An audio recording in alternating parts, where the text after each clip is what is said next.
Hello students, welcome to সোমস classroom. আমি তোমাদের বর্ণালী ma'am. আজকে শুরু করতে চলেছি ক্লাস 11 এর একটা চ্যাপ্টার, তাও ওয়ান শটে। তোমরা দেখতেই পাচ্ছ ক্লাসটা হচ্ছে চলন ও গমন, অর্থাৎ মুভমেন্ট অ্যান্ড লোকোমোশন। চ্যাপ্টারটা কিন্তু ওয়ান শটে কমপ্লিট হতে চলেছে, তো স্কিপ না করে প্রথম থেকে শেষ পর্যন্ত একদম দেখতে থাকো। তো চলো স্টার্ট করা যাক। ফার্স্টেই বলি আমরা কি পড়বো। এক হচ্ছে মুভমেন্ট আর একটা হচ্ছে লোকোমোশন। চলো, মুভমেন্ট আমরা কাকে বলি? মুভমেন্ট বলতে আমরা বুঝি, এখানে দেখো হোয়াট ইজ মুভমেন্ট বা চলন। দেখতেই পাচ্ছ এখানে বলছে যে প্রক্রিয়ায় জীব নির্দিষ্ট স্থানে স্থির থেকে, অর্থাৎ স্থানান্তরে না গিয়ে উদ্দীপকের প্রভাবে বা স্বতঃস্ফূর্তভাবে অঙ্গ প্রত্যঙ্গের সঞ্চালন করে, তাকে আমরা কি বলছি? চলন বা মুভমেন্ট। অর্থাৎ আমরা একটা নির্দিষ্ট জায়গায় দাঁড়িয়ে আছি, সেখানে দাঁড়িয়ে অঙ্গ প্রত্যঙ্গের যে মুভমেন্ট করছি এটাকেই কিন্তু বলা হয় চলন। চলনের ক্ষেত্রে কি হয়? আমাদের কিন্তু জায়গা বা স্থান পরিবর্তন হয় না।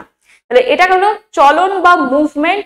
আর যদি আমরা বলি লোকোমোশন কাকে বলা হয়, গমন কাকে বলে, এক্ষেত্রে কিন্তু জীবের এক স্থান থেকে অন্য স্থানে যে স্থানান্তর ঘটে এটাকে আমরা বলে থাকি গমন। অর্থাৎ আমরা কোথাও হেঁটে অগ্রসর হচ্ছি, এক্ষেত্রে কি হয়?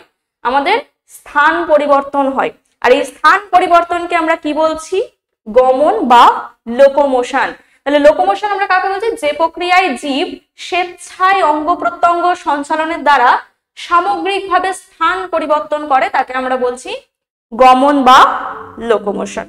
তাহলে চলন শুধুমাত্র একটা জায়গায় স্থির থেকে সম্ভব হয়, আর গমন স্থানান্তরে গিয়ে সম্পন্ন হয়। তবে এটা আমরা বলতেই পারি গমনের মধ্যেও কিন্তু মুভমেন্ট বা চলন দেখতে পাওয়া যায়। অর্থাৎ সমস্ত প্রকার গমনই চলন, কিন্তু সমস্ত প্রকার চলন কিন্তু গমন নয়, এই কথাটা আমরা বলতে পারি। কারণ আমরা যখন গমন করছি, এক স্থান থেকে অন্য স্থানে যাচ্ছি, সেক্ষেত্রে কিন্তু আমাদের পায়ের মুভমেন্ট হচ্ছে বা হাতের মুভমেন্ট হচ্ছে, ঠিক আছে? তাহলে গমনের ক্ষেত্রে কিন্তু চলনটাও হচ্ছে। তো এটা গেল একটা নর্মাল বেসিক ডেফিনেশন চলন এবং গমনের।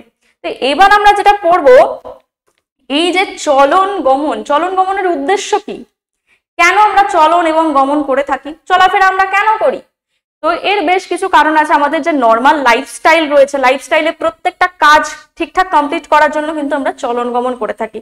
যেমন আমাদের খাবার প্রয়োজন, এক জায়গা থেকে অন্য জায়গায় যেতে হয়, খাবার কিনতে তোমরা সবাই যাও, বাজার ঘাট করতে হয়, তো এইসবের জন্য কি করতে হয়? চলন গমন করতে হবে। নির্দিষ্ট আশ্রয় স্থানের জন্য চলন গমন করতে হয়। আত্মরক্ষার ক্ষেত্রে, এখানে আরো কয়েকটা পয়েন্ট আছে, প্রজননের ক্ষেত্রে, অনুকূল পরিবেশের সন্ধানে মানুষ চলন গমন করে থাকে। শুধু কি মানুষ চলন গমন করে? প্রত্যেকটা অর্গানিজমই চলন গমন করে থাকে তার নিজের ফিজিওলজিক্যাল অ্যাক্টিভিটি বলো, যত কার্যকারিতা যা যা আছে সবকিছু মেটানোর জন্য চলন এবং গমন করে থাকে। তো এই যে চলন এবং গমন, এই চলন গমন করতে আমাদের বডিতে কারা হেল্প করে? চলন গমন করতে কারা হেল্প করে? দুটো জিনিস হেল্প করে। এক হচ্ছে আমাদের মাসল। তো এখানে আমাদের এই চ্যাপ্টারে কি পড়তে হবে? আমাদের পুরো মাসল, যত প্রকারের পেশি কলা রয়েছে, সেই সমস্ত প্রকার পেশি কলা, কি কি প্রকৃতির পেশি কলা রয়েছে, এগুলো আমাদের কমপ্লিটলি পড়তে হবে। আর একটা হচ্ছে আমাদের অস্থি বা বোনস বা আমাদের স্কেলেটাল সিস্টেম। আমাদের স্কেলেটাল সিস্টেম আর মাসল, এই দুটো কিন্তু আমাদের চলন গমনে সাহায্য করে। তো একটাবার দেখে নিই যে চলন কত প্রকারের হয়ে থাকে। চলনের প্রকার ফার্স্টেই দেখো এখানে রয়েছে অ্যামিবয়েড চলন। অ্যামিবয়েড চলন আমরা কাকে বলবো? অ্যামিবা আমরা সবাই চিনি, এটা একটা অ্যামিবা, যেটা একটা প্রোটোজোয়া ঘটিত, প্রোটোজোয়া। অ্যামিবা এক প্রকার প্রোটোজোয়া। তো অ্যামিবয়েড চলন কিভাবে হয়? সিউডোপোডিয়ার সাহায্যে অ্যামিবয়েড চলন সম্পন্ন হয়। ধরো অ্যামিবার কি করে? বডির কিন্তু নির্দিষ্ট কোনো স্ট্রাকচার নেই, এ একটা এরকম সিউডোপোডিয়া তৈরি করে, সিউডোপোডিয়া বা ঘনপথ তৈরি করে। এটা যদি একটা সারফেস হয়, তো এরকম সিউডোপোডিয়াটাকে সারফেসের সাথে আটকে দেয়। এবার কি করে? এর বাকি বডিটা সেই অনুযায়ী এরকম ভাবে অগ্রসর হবে সামনের দিকে। এইভাবে কি হবে? এইভাবে পরবর্তী স্থানে কিন্তু এর মুভমেন্ট বা চলন সম্পন্ন হলো। তাহলে অ্যামিবয়েড চলন কিসের মাধ্যমে সম্পন্ন হয়? এটাকে আমরা বলবো সিউডো পোডিয়া, ঠিক আছে, এটা গেল সিউডোপোডিয়া। তাহলে এটাকে আমরা অ্যামিবয়েড চলন বলছি। এবার বলো আমাদের বডিতে কোথায় অ্যামিবয়েড মুভমেন্ট দেখতে পাওয়া যায়? হিউম্যান বডিতে কোথায় অ্যামিবয়েড মুভমেন্ট দেখতে পাওয়া যায়? যদি আমরা দেখি আমাদের বডিতে থাকা যে বডি ফ্লুইডস রয়েছে, রক্তের মধ্যে থাকা ডাব্লিউবিসি আর ম্যাক্রোফাজ, ডাব্লিউবিসি আর ম্যাক্রোফাজ এরা কি করে থাকে? এরা কিন্তু অ্যামিবয়েড মুভমেন্ট করে থাকে। ব্লাড ভেসেলস থেকে যখন বাইরে বেরিয়ে যায়, কখন বাইরে বেরোয়? ডায়াবেটিস করার জন্য। যদি বহিরাগত কোনো জীবাণু আক্রমণ করে তাহলে কি হয়, আমাদের বডি বা ব্লাড ভেসেলস এর মধ্যে থাকা ডাব্লিউবিসি সেখান থেকে ডায়াবেটিস প্রক্রিয়ায় বেরিয়ে গিয়ে ফ্যাগোসাইটোসিস পদ্ধতিতে সেই জীবাণুকে ধ্বংস করে। আমরা বডি ফ্লুইডসে কিন্তু এটার ফুল টার্মটা পড়েছি, হোয়াট ইজ ডায়াবেটিস। তো ডায়াবেটিস করার জন্য ডাব্লিউবিসি বা শ্বেত রক্তকণিকা কি করে থাকে? ডাব্লিউবিসি অ্যামিবয়েড মুভমেন্টের মাধ্যমে কিন্তু ব্লাড ভেসেলস থেকে বাইরে নির্গত হয়। তাহলে যদি কোশ্চেন আসে আমাদের হিউম্যান বডিতে কোথায় অ্যামিবয়েড চলন দেখতে পাওয়া যায়, তাহলে অবশ্যই আমরা বলবো কি ডাব্লিউবিসি আর macrophage. Next one is ciliary চলন। সিলিয়ারি চলন কাকে বলা হয়? সিলিয়ার সাহায্যে যে প্রকার চলন সম্পন্ন হয় তাকে বলা হয় সিলিয়ারি মুভমেন্ট। যেমন এখানে ছবিটা দেখতে পাচ্ছ, এটা কিন্তু একটা প্যারামিসিয়াম। প্যারামিসিয়ামের মধ্যে কি হয়েছে? সারা বডিতে কিন্তু এরকম সিলিয়া প্রেজেন্ট। কি রয়েছে? সারা বডিতে সিলিয়া রয়েছে, এগুলোকে আমরা বলছি সিলিয়া। এই সিলিয়ার আন্দোলনের মাধ্যমে যে এরা কিন্তু মুভ করে থাকে, এক জায়গা থেকে অন্য জায়গায় স্থানান্তর করে, ঠিক আছে, এক জায়গা থেকে অন্য জায়গায় স্থানান্তর করে এই সিলিয়ারি মুভমেন্টের মাধ্যমে। এটা গেল প্যারামিসিয়াম। তো এবার বলো প্যারামিসিয়াম তো একটা অর্গানিজম, এ সিলিয়ারি মুভমেন্ট করে থাকে, কিন্তু হিউম্যান বডিতে সিলিয়ারি মুভমেন্ট কোথায় দেখতে পাওয়া যায়? হিউম্যান বডিতেও সিলিয়ারি মুভমেন্ট দেখতে পাওয়া যায়। আমাদের যে ফ্যালোপিয়ান টিউব রয়েছে, ফ্যালোপিয়ান টিউব মানে যে ডিম্বাশয় রয়েছে, এটা হচ্ছে একটা female reproductive system. Female reproductive সিস্টেমের এটা হচ্ছে ইউটেরাস বা জরায়ু, এটা হচ্ছে ফ্যালোপিয়ান টিউব, আর এখানে থাকে ডিম্বাশয়। তো এই যে ফ্যালোপিয়ান টিউবের এখানে যে কিছু সিলিয়েটেড এপিথেলিয়াম দেখতে পাওয়া যায়, এই জায়গায় কি থাকে? Ciliated epithelium. এখানেও কিন্তু এই যে ডিম্বাশয় থেকে যে ওভাম বা ডিম্বাণু নির্গত হবে, সেই ডিম্বাণুর কিন্তু কোনো ফ্লাজেলা বা সিলিয়া থাকে না, সে কিন্তু একা একা চলাফেরা করতে পারবে না। তাই এই যে ডিম্বাণুটাকে মুভ করে নিয়ে যাওয়ার জন্য এখানে কিছু সিলিয়েটেড এপিথেলিয়াম রয়েছে। এই সিলিয়ার মুভমেন্টের জন্য কিন্তু ডিম্বাণু এখান থেকে ইউটেরাসে এসে পৌঁছতে পারে। আরো কোথায় রয়েছে? আমাদের যে ট্রাকিয়া বা শ্বাসনালী, সেখানেও কিন্তু সিলিয়েটেড এপিথেলিয়াম দেখতে পাওয়া যায়। শ্বাস বায়ু পরিবহন, ফিল্ট্রেশন এগুলোতে সাহায্য করে। তাহলে সিলিয়ারি মুভমেন্ট এক তো প্যারামিসিয়ামে দেখতে পাওয়া যায়, আর হিউম্যান বডিতেও কিন্তু ফ্যালোপিয়ান টিউবে দেখতে পাওয়া যায়, ট্রাকিয়াতে দেখতে পাওয়া যায়। এটা গেল ciliary movement. Next one is ফ্ল্যাজেলীয় মুভমেন্ট। ফ্ল্যাজেলার সাহায্যে যে মুভমেন্ট করে থাকে, এখানে দেখো ইউগ্লিনা, এটার নাম হচ্ছে ইউগ্লিনা। ইউগ্লিনা একটা অর্গানিজম। ইউগ্লিনাতে কি দেখতে পাওয়া যায়? এই যে যেটা দেখিয়েছি এটাকে আমরা বলছি ফ্ল্যাজেলা। ফ্ল্যাজেলার সাহায্যে ইউগ্লিনা মুভ করে থাকে। তাহলে এই ফ্ল্যাজেলা কিভাবে আন্দোলন করে? এরকম ফ্ল্যাজেলা একটাও থাকতে পারে, একাধিকও থাকতে পারে। এরকম আন্দোলনের মাধ্যমে কিন্তু এরা মুভ করে থাকে, এক জায়গা থেকে অন্য জায়গায় যাতায়াত করে, মানে ফ্ল্যাজেলার এরকম ভাবে আন্দোলন করে থাকে। তাহলে এইভাবে তো ইউগ্লিনা ফ্ল্যাজেলীয় চলন করে। হিউম্যান বডিতেও কিন্তু এরকম দেখতে পাওয়া যায়। পুরুষ দেহে যে শুক্রাশয় থেকে শুক্রাণু নির্গত হয়, স্পার্ম রিলিজ হয়, সেই শুক্রাণু বা স্পার্মের কিন্তু ফ্ল্যাজেলা দেখতে পাওয়া যায়। তাহলে হিউম্যান বডিতে ফ্ল্যাজেলীয় মুভমেন্ট কোথায় দেখতে পাওয়া যায়? শুক্রাণুর চলন হচ্ছে এক প্রকার ফ্ল্যাজেলীয় মুভমেন্ট। এটা গেল শুক্রাণুর চলন। নেক্সট ওয়ান ইজ পেশিজ চলন। পেশিজ চলন কাদের দেখতে পাওয়া যায়? মাসল বা পেশির সাহায্যে কারা চলন করে থাকে? হিউম্যান বিং, মানুষ করে থাকবে, পেশির সাহায্যে চলন করে থাকে। আর এই পেশি কত রকমের হয়, কি কি প্রকারের হয়, পেশি কিভাবে মুভমেন্টে সাহায্য করে, এই টোটালটা কিন্তু এবার আমরা এই ফুল চ্যাপ্টারে ডিটেলসে পড়বো। ঠিক আছে, তাহলে এটা গেল চলনের প্রকার। এবার আমরা কি দেখব, এবার আমরা দেখব এই যে মাসল বা পেশি, পেশি কাকে বলে দেখে নাও। পেশি কাকে বলে, এখানে ফার্স্ট কি বলছে, চলন ও গমনের সাহায্যকারী বিভিন্ন পেশির গঠন ও কাজ। তাহলে ফার্স্টে বলি আমরা পেশি কলা কাকে বলে। তোমরা কিন্তু অলরেডি ফার্স্ট সেমিস্টারে অ্যানিমাল টিস্যুতে পড়া হয়ে গেছে পেশি কলা কি, পেশি কলা কয় প্রকার, প্রকারভেদ সবকিছু কিন্তু আমাদের পড়া হয়ে গেছে। আরো একবার এখানে রিভাইজ করব। পেশি কলা আমরা কাকে বলছি, যে বলছে বিভিন্ন ধরনের প্রোটিন তন্তু, এটা তত্ত্ব না এটা তন্তু হবে, ঠিক আছে, প্রোটিন তন্তু দ্বারা গঠিত যে কলা সংকোচনশীল এবং পরস্পর সমান্তরাল ভাবে বিন্যস্ত থাকে তাকে বলা হচ্ছে পেশি কলা। তো পেশি কলা কয় প্রকারের হয়ে থাকে, পেশি কলা মেইন 3 প্রকারের হয়ে থাকে। এক হচ্ছে ঐচ্ছিক পেশি।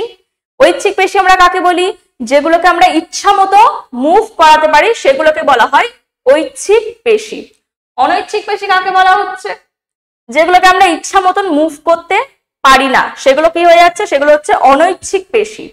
আর হৃৎপেশি কাকে বলছে, আমাদের হৃৎপিণ্ডের সাথে যে পেশি রয়েছে সেটাকে বলা হচ্ছে হৃৎপেশি, কারণ এটাকে আমরা ইচ্ছা মতন সঞ্চালন করতে পারি না, কিন্তু এটা নিজে নিজে সঞ্চালন হতে পারে। ঠিক আছে, এটাকে আমরা কি বলছি, হৃৎপেশি। নেক্সট এখানে টাইপস গুলো দেখে নাও। টাইপ অফ মাসলস, কত রকমের টাইপস রয়েছে আমি এখানে ছবির মাধ্যমে জাস্ট দেখিয়েছি।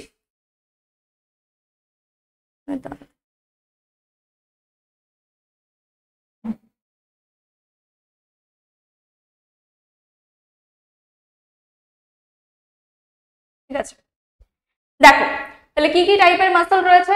এক রয়েছে কার্ডিয়াক বা হৃৎপেশি। কার্ডিয়াক মাসল আমরা কাকে বলবো, হৃৎপিণ্ডের, এখানে ছবিটা দেখতে পাচ্ছ, এখানে হৃৎপিণ্ডের ছবি দেওয়া হয়েছে, কারণ হৃৎপিণ্ডের বাইরে এই যে মাসলস তোমরা দেখতে পাচ্ছ, এই যে পেশিগুলো, এই পেশিগুলোকে আমরা কি বলছি, কার্ডিয়াক মাসল, যেটা এরকম প্রকৃতির দেখতে। আমরা ডিটেল স্ট্রাকচার দেখবো, জাস্ট এখানে একটা ঝলক দেখে নাও। তাহলে হৃৎপিণ্ডে যে ধরনের পেশি দেখতে পাওয়া যায় তাকে আমরা বলছি হৃৎপেশি বা cardiac muscle. Next one is কি বলছে, স্মুথ মাসল। স্মুথ কাকে বলা হচ্ছে, যে মসৃণ পেশি, যেটা কি অনৈচ্ছিক পেশি। ঠিক আছে, এটা হচ্ছে স্মুথ কে আমরা বলে থাকি অনৈচ্ছিক পেশি।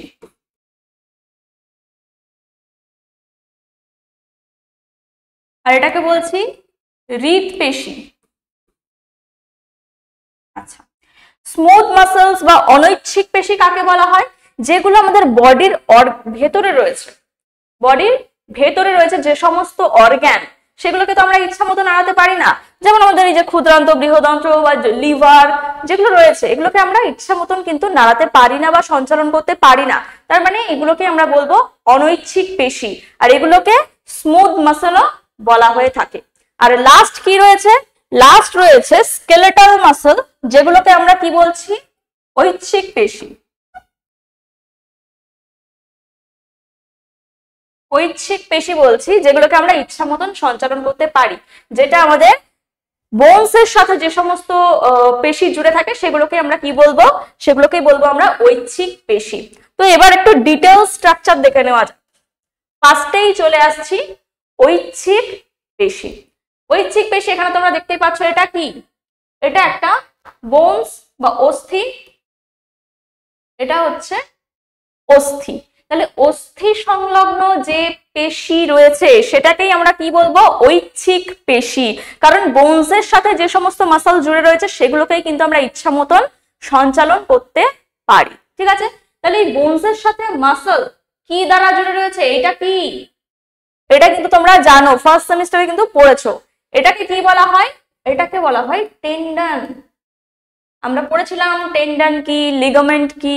টেন্ডন কাকে বলা হয়, বোনসের সাথে মাসলকে জুড়ে রাখে যেটা, সেটাকে আমরা বলছি টেন্ডন, এক প্রকার যোগ কলা, তাই তো। তাহলে টেন্ডন জুড়ে রেখেছে মাসলকে। তাহলে এইবার দেখো মাসলের স্ট্রাকচারটা দেখো, মাসলের এই যে বাইরের এটা রয়েছে, এটাকে আমরা কি বলবো, এপিমাইসিয়াম। একদম বাইরের পার্টটাকে আমরা কি বলছি, এপিমাইসিয়াম। নেক্সট ভেতরেরটাকে কি বলবো, ভেতরের এইটাকে বলবো পেরিমাইসিয়াম।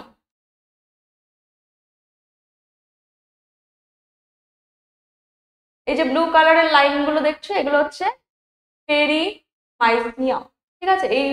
এটা হচ্ছে পেরিমাইসিয়াম। পেরিমাইসিয়ামের মধ্যে একাধিক এরকম গোল গোল তোমরা দেখতে পাচ্ছ। অন্য কালার ইউজ করি,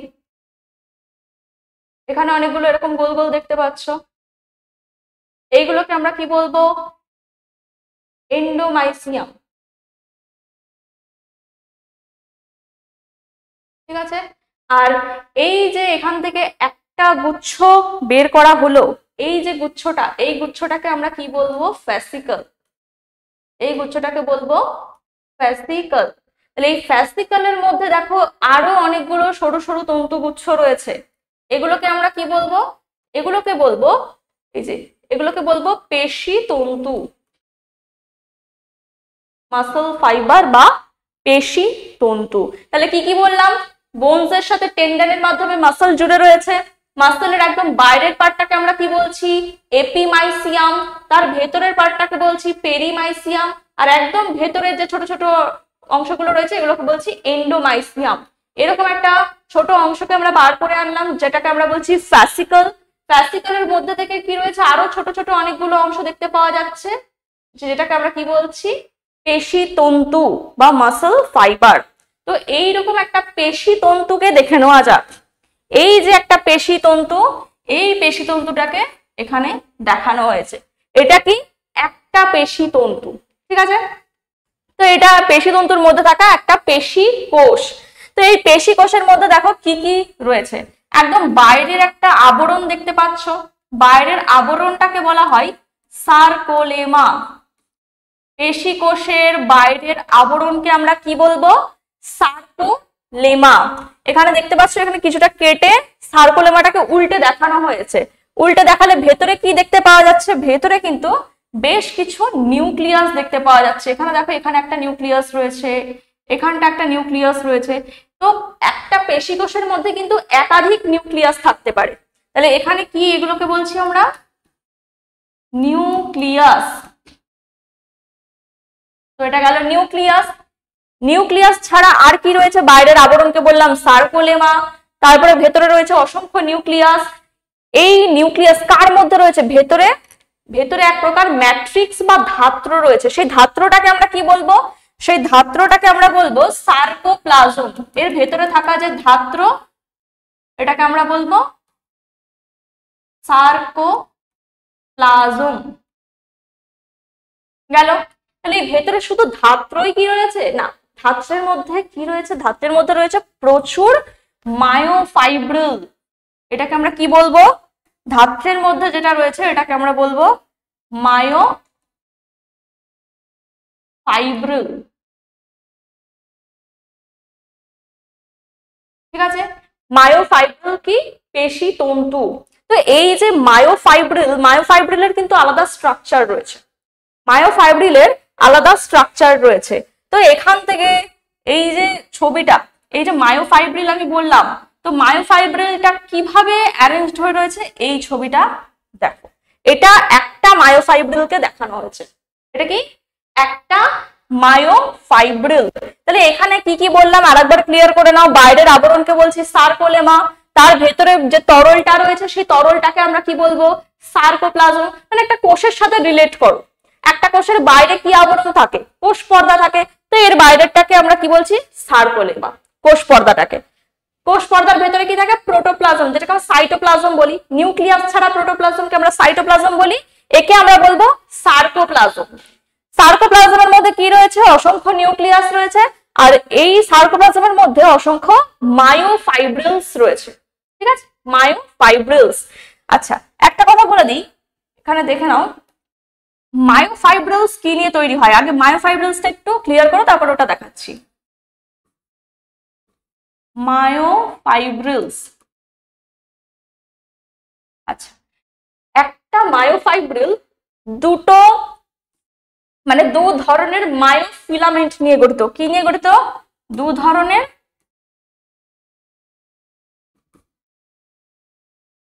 দু রকম মায়োফিলামেন্ট নিয়ে গঠিত। এই মায়োফিলামেন্ট গুলোর নাম কি? এই মায়োফিলামেন্ট গুলোর নাম কি? একটা হচ্ছে থিক ফিলামেন্ট,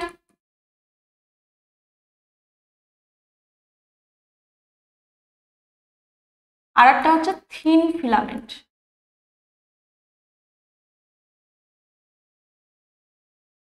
ঠিক আছে, থিক ফিলামেন্টটাকে আমরা কি বলবো? থিক ফিলামেন্টটাকে বলবো মায়োসিন ফিলামেন্ট, আর থিন ফিলামেন্টটাকে বলবো অ্যাক্টিন ফিলামেন্ট। তাহলে ক রকমের আমরা মায়োফিলামেন্ট দেখতে পেলাম? দু রকম মায়োফিলামেন্ট দেখলাম, যে দুই রকম মায়োফিলামেন্ট নিয়ে কি তৈরি? মায়োফাইব্রিল তৈরি। এর মধ্যে রয়েছে একটা থিক ফিলামেন্ট, যেটাকে আমরা বলছি মায়োসিন। থিক মানে কি? মোটা, মোটাতে ম আছে, মায়োসিনে ম আছে।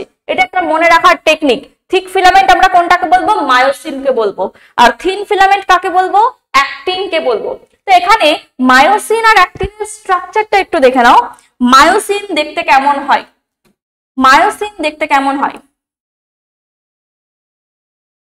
এটা হচ্ছে একটা মায়োসিনের স্ট্রাকচার। এটা কি একটা মায়োসিনের স্ট্রাকচার? এখানে কিছুটা হালকা অংশ দেখতে পাওয়া যাচ্ছে, আর এই অংশটাকে বলা হচ্ছে হেড। এই যে দুটো লুপ দেখতে পাচ্ছ, এটাকে বলা হচ্ছে হেড, এটাকে বলা হচ্ছে টেল। এই টেল অংশটুকু, মানে এখান থেকে এই পর্যন্ত, এই টেল অংশটুকু কি নিয়ে তৈরি? এই টেল অংশটুকু তৈরি হালকা মেরোমায়োসিন নিয়ে। হালকা মেরোমায়োসিন, ঠিক আছে। আর হেড রিজিয়নটা কি দিয়ে তৈরি? হেড রিজিয়নটা তৈরি ভারী মেরোমায়োসিন দিয়ে। ভারী মেরোমায়োসিন। তাহলে কি দেখলাম? এই টোটালটা একটা মায়োসিন ফিলামেন্ট, একটা মায়োসিন ফিলামেন্ট। এর মধ্যে কিছুটা রয়েছে টেল রিজিয়ন, যেটাকে আমরা বলছি কি বলছি? হালকা মেরোমায়োসিন দিয়ে তৈরি। আর দুটো রয়েছে হেড রিজিয়ন, যেটাকে আমরা বলছি ভারী মেরোমায়োসিন দিয়ে তৈরি। এই যে হেড রিজিয়নটা, এই হেড রিজিয়নের মধ্যে কি রয়েছে? একটা অ্যাক্টিন বাইন্ডিং সাইট রয়েছে, এটাকে আমরা কি বলছি? Actin binding site. এখানে কে বাইন্ড করবে? অ্যাক্টিন ফিলামেন্ট বাইন্ড করতে পারে এমন একটা সাইট। দুটো হেডের মধ্যে কিন্তু রয়েছে অ্যাক্টিন বাইন্ডিং সাইট। আর একটা কি রয়েছে? আর একটা বাইন্ডিং সাইট রয়েছে, এটাকে বলা হয় ATP binding site. ATP binding site, ঠিক আছে। তাহলে কি কি দেখলাম? একটা মায়োসিন ফিলামেন্টের মধ্যে আরো একটা জিনিস দেখতে পাওয়া যায়, ওটাও দেখে নাও। আর কি দেখতে পাওয়া যায়? এর মধ্যে চারটে লাইট চেন দেখতে পাওয়া যায়। কি দেখতে পাওয়া যায়? চারটে হালকা চেন। দেখো, এটা কি? একটা প্রোটিন ফিলামেন্ট। একটা প্রোটিন ফিলামেন্ট কি নিয়ে তৈরি হবে? অনেকগুলো অ্যামাইনো অ্যাসিড জুড়ে জুড়ে প্রোটিন ফিলামেন্ট তৈরি হবে। তো অ্যামাইনো অ্যাসিড জুড়ে জুড়ে এই মায়োসিন তৈরি হয়েছে। তো এখানে চারটে হালকা চেন দেখতে পাওয়া যায়। আর এই পুরো মায়োসিন ফিলামেন্টের এই অংশটাকে আমরা বলছি টেল, যেটাকে আমরা বলছি হালকা মেরোমায়োসিন নিয়ে তৈরি। আর এই দুটো রিজিয়নকে আমরা বলছি হেড, যেটা ভারী মেরোমায়োসিন নিয়ে তৈরি। আর এই হেডের মধ্যে একটা অ্যাক্টিন বাইন্ডিং সাইট রয়েছে, দুটো হেডে দুটো রয়েছে, আর দুটো এটিপি বাইন্ডিং সাইট রয়েছে। তো এটা গেল টোটাল একটা মায়োসিন ফিলামেন্টের গঠন। এবার যদি বলি অ্যাক্টিন ফিলামেন্টের গঠন কেমন হবে? এটা গেল মায়োসিন ফিলামেন্টের গঠন।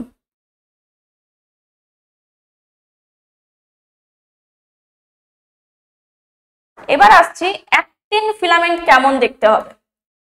অ্যাক্টিন ফিলামেন্ট দেখো, অ্যাক্টিন অ্যাকচুয়ালি দেখতে এরকম গোল গোল। এগুলোকে বলা হয় গ্লোবিউলার প্রোটিন। অ্যাক্টিন এক প্রকার গ্লোবিউলার প্রোটিন, ঠিক আছে।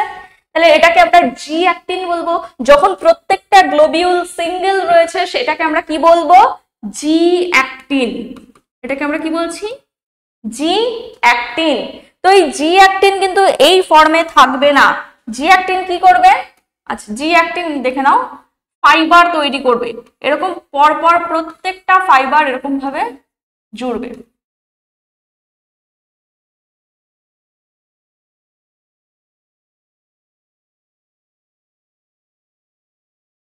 ঠিক আছে, তাহলে এই যে একটা ফাইবার তৈরি হলো, পরপর প্রত্যেকটা জি অ্যাক্টিন জুড়ে জুড়ে যে ফাইবার তৈরি করলো, এটাকে আমরা কি বলবো?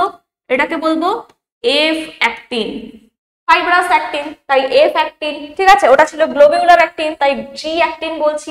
তো এই যে শুধু এফ অ্যাক্টিন কিন্তু থাকে না, যখন আমরা একটা মায়োফাইব্রিল তৈরি করব, মায়োফাইব্রিলের মধ্যে কিন্তু শুধু এফ অ্যাক্টিন থাকে না, এর সাথে আরো দুটো জিনিস থাকে। কি কি থাকে? এর মধ্যে থাকে এই যে নটগুলোতে এখানে কি রয়েছে? ট্রোপোনিন। এগুলোকে বলা হবে যে প্রত্যেকটা নডে এরকম ভাবে থাকবে, এটাকে কি বলবো? Troponin, troponin protein. আরো একটা জিনিস দেখতে পাওয়া যায়, ঠিক আছে, এর মধ্যে দিয়ে এরকম কিছু সূত্রাকার অংশ কিন্তু রিলিজ হয়। এইটাকে আমরা কি বলবো? এটাকে বলবো ট্রোপোমায়োসিন। এটাকে বলছি ট্রোপোমায়োসিন। এই টোটাল এই তিনটে জিনিস নিয়ে কিন্তু এই থিন ফিলামেন্ট বা অ্যাক্টিন ফিলামেন্ট গঠিত হয়। তাহলে কি কি দেখলাম? অ্যাক্টিন ফিলামেন্টের মধ্যে এফ অ্যাক্টিন বা ফাইব্রাস অ্যাক্টিন তৈরি হচ্ছে। সেই ফাইব্রাস অ্যাক্টিনের মধ্যে কি রয়েছে? কিছু ট্রোপোনিন প্রোটিন রয়েছে, আর একটা সূত্রাকার ট্রোপোমায়োসিন প্রোটিন গেছে। এই টোটালটাকে আমরা বলছি থিন ফিলামেন্ট। আর থিক ফিলামেন্ট কিভাবে তৈরি হয়? এরকম অজস্র এই যে লাইট চেন গুলো পরপর গেছে, এখানে ধরো দুটো হেড রয়েছে, আবার এর সাথে আরেকটা মায়োসিন ফিলামেন্ট, এখানে দুটো হেড রয়েছে, মানে একাধিক এরকম মায়োসিন ফিলামেন্ট যুক্ত হয়ে হয়ে থিক ফিলামেন্ট গঠন করে। তাহলে বোঝা গেল থিক ফিলামেন্ট আর থিন ফিলামেন্ট জিনিসটা কি। তাহলে এরকম অজস্র মায়োসিন জুড়ে এরকম থিক ফিলামেন্ট তৈরি করছে, আর এই তিন প্রকার প্রোটিন মিলে থিন ফিলামেন্ট তৈরি করছে। এই দুটোকে আমরা বলছি কি? এই দুটোকে আমরা বলছি থিক ফিলামেন্ট আর থিন ফিলামেন্ট, মানে দু ধরনের মায়োফিলামেন্ট। আর এই মায়োফিলামেন্ট গুলো নিয়ে কি তৈরি হয়েছে? মায়োফাইব্রিল। এবার তাহলে দেখে নিই মায়োফাইব্রিল কিভাবে তৈরি হয়েছে। মায়োফাইব্রিলের গঠনটা দেখে নিই। এইটা একটা মায়োফাইব্রিল। এখানে রেড কালারের যে অংশগুলো দেখতে পাচ্ছ, এই যে রেড কালারের যে অংশগুলো দেখতে পাচ্ছ, এইগুলোকে কি বলা হচ্ছে? Thick filament. এগুলো কি? থিক। আর এই যে হালকা দেখতে পাচ্ছ, এগুলোকে বলবো থিন ফিলামেন্ট। ঠিক আছে, এগুলো হচ্ছে অ্যাক্টিন ফিলামেন্ট, এগুলো হচ্ছে থিক ফিলামেন্ট। এবার এইগুলো একটা নির্দিষ্ট রেখা বরাবর সজ্জিত থাকে, এদের একটা নির্দিষ্ট সজ্জা রীতি থাকে। আর এই সজ্জা রীতি থাকার জন্যই কিন্তু আমরা ঐচ্ছিক পেশিকে সরেখ পেশিও বলে থাকি। ঠিক আছে, এটাকে কি বলে থাকি? ঐচ্ছিক পেশির আর একটা নাম হচ্ছে সরেখ পেশি। ঠিক আছে, তাহলে কি ওয়েতে সাজানো থাকে একটু সাজানো গুলো দেখি। এখানে কিন্তু সাজিয়ে অনেকগুলো ব্যান্ড তৈরি করবে। কি কি ব্যান্ড তৈরি হয় দেখে নাও। ফার্স্টে দেখো, এই যে এইখান থেকে এই রিজিয়ন এই পর্যন্ত যে অংশটা রয়েছে, এখানে কি রয়েছে? প্রচুর মায়োসিন ফিলামেন্ট রয়েছে। ঠিক আছে, আর কিছু অ্যাক্টিন ফিলামেন্টও রয়েছে। মায়োসিন অ্যাক্টিন কি ওভারল্যাপ করে রয়েছে। ওভারল্যাপ করে থাকার জন্য এই জায়গাটা খুব ডার্ক রিজিয়ন দেখাচ্ছে। এই জায়গাটা কি ডার্ক একটা ব্যান্ড তৈরি হয়েছে, আর সেই তুলনায় এইখান থেকে এই অংশটা খুব লাইট কালার, হালকা একটা ব্যান্ড তৈরি করেছে। তো এই যে ডার্ক কালারের যে ব্যান্ডটা তৈরি হয়েছে, এটাকে আমরা বলবো কি? A band. এটাকে আমরা কি বলছি?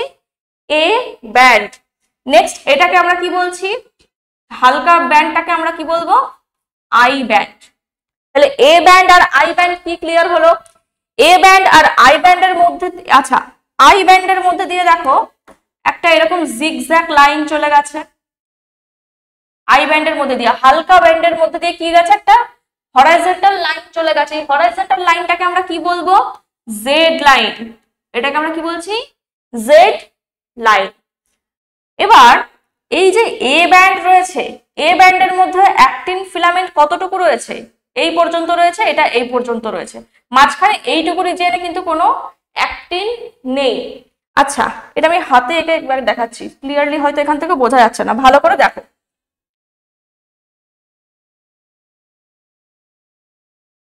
এগুলো হচ্ছে মায়োসিন ফিলামেন্ট, এগুলো কি? Thick filament.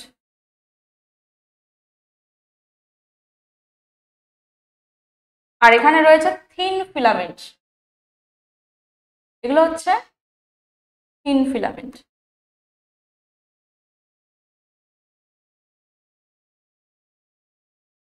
দেখতে পাচ্ছ এই দুটোকে, ইয়েলো দুটোকে কি বললাম? Thick filament. আর রেড গুলোকে বলছি থিন ফিলামেন্ট, অ্যাক্টিন ফিলামেন্ট। তাহলে এইখানে কিছুটা অংশ রয়েছে যেখানে ওভারল্যাপ করে রয়েছে, তো এই ওভারল্যাপ রিজিয়নটাকে আমরা কি বলছি, এই যে এইখান থেকে এই পর্যন্ত জায়গাটা, এইটাকে কি বলা হচ্ছে, খুব ডার্ক রিজিয়ন। যে ডার্ক রিজিয়নটাকে আমরা কি নাম দেব, এ ব্যান্ড। এই ডার্ক রিজিয়নটাকে আমরা কি নাম দিচ্ছি, এ ব্যান্ড। আর এই যে লাইট হালকা জায়গাটা রয়েছে, এই জায়গায় একটা হরাইজন্টাল লাইন রয়েছে, ঠিক আছে। আচ্ছা, তাহলে এইখান থেকে এই অংশটাকে আমরা কি বলবো, আই ব্যান্ড বলবো। যে জায়গাটায় হালকা বর্ণ দেখতে পাওয়া যাচ্ছে সেটাকে আমরা কি বলবো, আই ব্যান্ড। তো এখান থেকেও কিন্তু এইগুলো কি আই ব্যান্ড গেল। আই ব্যান্ডের মধ্যে কি বলেছে, একটা হরাইজন্টাল লাইন গেছে যেটাকে আমরা কি বলছি, জেড লাইন। এটাকে আমরা কি বলবো, জেড লাইন, হরাইজন্টাল লাইনটাকে। তো এটা গেল পুরো আই ব্যান্ড। এবার এ ব্যান্ডের মধ্যে জিনিসটা দেখো, এ ব্যান্ডের মধ্যে কি কি হয়। এই যে এ ব্যান্ড ছিল, এ ব্যান্ডের মধ্যে এখানে কিছুটা ওভারল্যাপ রয়েছে অ্যাক্টিন মায়োসিন, এখানে কিছুটা ওভারল্যাপ রয়েছে অ্যাক্টিন মায়োসিন, মাঝখানটা আমার কি রয়েছে, শুধু মায়োসিন রয়েছে, মাঝখানটা শুধু মায়োসিন রয়েছে।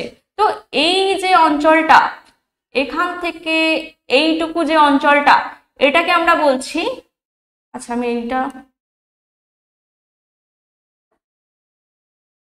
এইটুকুকে আমরা কি বলবো, এইচ ব্যান্ড। এ ব্যান্ডটা আমি অন্য কালার দিয়ে দেখাচ্ছি। এই পর্যন্ত হচ্ছে এ ব্যান্ড। এবার আই থিঙ্ক ক্লিয়ার বোঝা যাচ্ছে। তাহলে এখান থেকে এই পর্যন্ত ছিল এ ব্যান্ড। এ ব্যান্ডের মধ্যে যেটুকু অংশ শুধু মায়োসিন নিয়ে তৈরি, শুধু মায়োসিন, সেই জায়গাটাকে আমরা কি বলছি, এইচ ব্যান্ড। আর এই এইচ ব্যান্ডের মধ্যে দিয়ে কি গেছে, একটা হরাইজন্টাল লাইন চলে গেছে। এই লাইনটাকে আমরা কি বলবো, এই লাইনটাকে আমরা বলবো এম লাইন, এম লাইন। তো এবার আই থিঙ্ক ক্লিয়ারলি বোঝা যাচ্ছে কি কি আছে। মায়োসিন ফিলামেন্ট ছিল, অ্যাক্টিন ফিলামেন্ট ছিল, যেখানে মায়োসিন অ্যাক্টিন পুরোটা ওভারল্যাপ রয়েছে, ডার্ক রিজিয়ন দেখাচ্ছে, সেই ডার্ক রিজিয়নটাকে আমরা বললাম এ ব্যান্ড। এ ব্যান্ডের মধ্যে যেটুকু শুধু মায়োসিন নিয়ে তৈরি সেটাকে আমরা বলছি এইচ ব্যান্ড। এইচ ব্যান্ডের মধ্যে দিয়ে একটা হরাইজন্টাল লাইন চলে গেছে আড়াআড়ি, যেটাকে আমরা বলছি এম লাইন।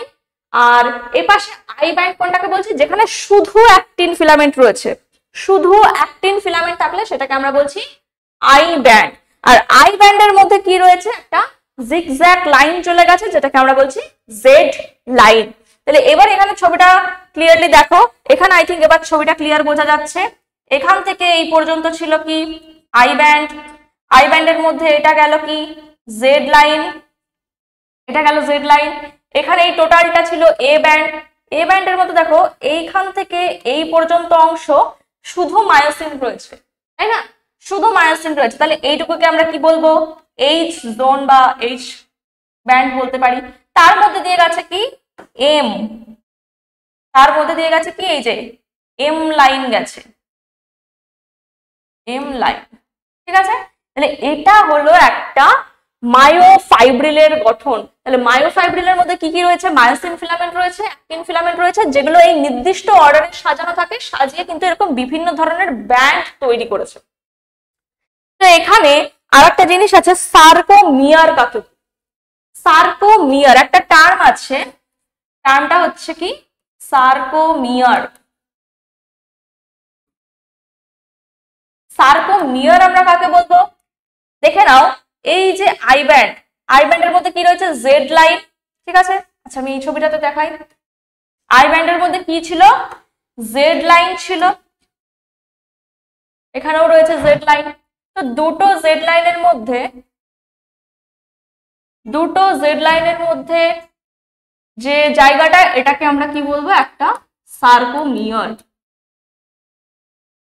এটাকে বলছি সার্কোমিয়ার। তাহলে একটা জেড লাইন থেকে অপর জেড লাইন পর্যন্ত আমরা কি বলবো, সার্কোমিয়ার বলবো। তাহলে একটা সার্কোমিয়ার ইকুয়ালস টু কি হবে, কটা ব্যান্ড হবে, কটা এ ব্যান্ড কটা I band, one sarcomere equals to কি রয়েছে, টোটাল একটা এ ব্যান্ড রয়েছে, টোটাল একটা এ ব্যান্ড রয়েছে। তাহলে একটা এ ব্যান্ড, আর কি রয়েছে, হাফ আই ব্যান্ড না, এখানে কিন্তু ফুল আই ব্যান্ড নেই, আই ব্যান্ড কিন্তু এ পাশে আরো আছে, জেড লাইনের পরে আই ব্যান্ড আরো আছে। এখানে দেখে নাও, এই যে এটা যে জেড লাইন ছিল, এটা একটা জেড লাইন, আই ব্যান্ড এখানে হাফ রয়েছে, এখানে হাফ রয়েছে। তাহলে আমরা বলেছি একটা জেড ব্যান্ড থেকে অপর জেড ব্যান্ড পর্যন্ত, তাহলে কিন্তু টোটাল আই ব্যান্ড আমরা নিতে পারছি না, টোটাল আই ব্যান্ড নিতে পারছি না। তাহলে half I band, half I band, তাহলে 2 ইন্টু হাফ আই ব্যান্ড। তাহলে কি হচ্ছে, 1 সার্কুমিয়ার ইকুয়ালস টু একটা এ ব্যান্ড আর একটা আই ব্যান্ড, একটা 1 আই ব্যান্ড গেল। তাহলে এটা গেল 1 সার্কুমিয়ার। আই থিঙ্ক ক্লিয়ার হয়েছে ঐচ্ছিক পেশি জিনিসটা কি। তাহলে ঐচ্ছিক পেশির গঠন আমরা এখানে কমপ্লিটলি দেখলাম, যে অস্থির সাথে সংলগ্ন রয়েছে যে মাসল, তাকে আমরা বলছি ঐচ্ছিক পেশি বা সরেক পেশি। সরেক কেন বলে থাকি, এই কারণেই বলে থাকি কারণ এর মধ্যে যে মায়োফাইব্রিল বা পেশি তন্তুগুলো রয়েছে একটা নির্দিষ্ট ওয়েতে সাজানো রয়েছে, সেই জন্য এটাকে বলা হচ্ছে সরেক পেশি। আর এর মধ্যে কি রয়েছে, এর মধ্যে প্রচুর মায়োফাইব্রিলস রয়েছে, যেটা আমরা দেখতে হবে। মায়োফাইব্রিলস কার মধ্যে রয়েছে, মায়োফাইব্রিলস রয়েছে পেশি কোষের মধ্যে। এটা একটা পেশি কোষ, পেশি কোষের বাইরের আবরণটাকে আমরা বলছি সার্কোলেমা। সার্কোলেমার ভেতরে কি রয়েছে, সার্কোপ্লাজম, একটা ধাত্র বা ম্যাট্রিক্স। সেই সার্কোপ্লাজমের মধ্যে প্রচুর নিউক্লিয়াস দেখতে পাওয়া যায়। এটা মনে রাখবে, ঐচ্ছিক পেশিতে কিন্তু বহু নিউক্লিয়াস দেখতে পাওয়া যায়। তাহলে এখানে প্রচুর নিউক্লিয়াস দেখতে পাওয়া গেল। দেন এর মধ্যে কি রয়েছে, সার্কোপ্লাজমে প্রচুর মায়োফাইব্রিলস রয়েছে। মায়োফাইব্রিলস কি কি নিয়ে গঠিত এখানে দেখিয়ে দিয়েছি। এটা মায়োফাইব্রিলস তৈরি হয় দু রকমের মায়োফিলামেন্ট দিয়ে।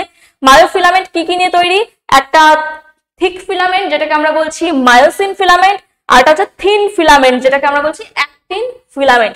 এখানে মায়োসিন ফিলামেন্টের গঠন তোমরা দেখেছো, মায়োসিন অনেকগুলো মায়োসিন ফিলামেন্ট জুড়ে এরকম একটা থিক ফিলামেন্ট তৈরি করে, আর অ্যাক্টিন ফিলামেন্ট তৈরি করে এফ অ্যাক্টিন, ট্রোপোনিন আর ট্রোপোমায়োসিন নিয়ে, যেটাকে আমরা বলছি থিন ফিলামেন্ট।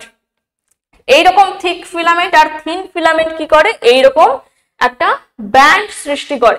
ঠিক আছে, এখানে এ ব্যান্ড আই ব্যান্ড পুরোটা বলা হয়ে গেছে। তো এটা গেল টোটাল একটা ঐচ্ছিক পেশির গঠন।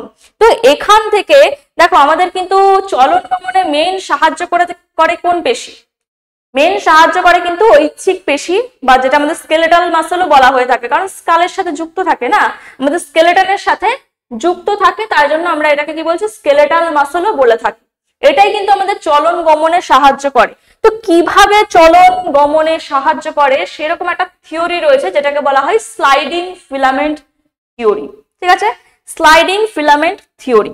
তো স্লাইডিং ফিলামেন্ট থিওরিতে আমাদের কি দেখতে হবে, এই যে ব্যান্ডটা, এইগুলোর মধ্যে যে অ্যাক্টিন আর মায়োসিন কিভাবে কাছাকাছি আসছে, পেশি সংকুচিত হচ্ছে। কারণ এর মধ্যে থাকা যে মায়োফিলামেন্টস গুলো রয়েছে, মায়োফিলামেন্টস যখন কাছাকাছি চলে আসবে আমাদের পেশি কি হয়, সংকুচিত হয়। আর পেশি সংকোচনের ফলেই কিন্তু আমরা সংকোচন প্রসারণ করে আমরা চলাফেরা করতে পারি, বা কোনো ভারী বস্তু তুলছি তো আমাদের কিন্তু পেশি সংকোচন হচ্ছে, আবার রেখে দিচ্ছে রিল্যাক্সড হচ্ছে, তাই না। তো এই কিভাবে পেশির সংকোচন প্রসারণ হয় সেই মত নিয়ে কি করেছে বিজ্ঞানী, এই স্লাইডিং ফিলামেন্ট থিওরি তৈরি করেছে। তো দেখে নাও স্লাইডিং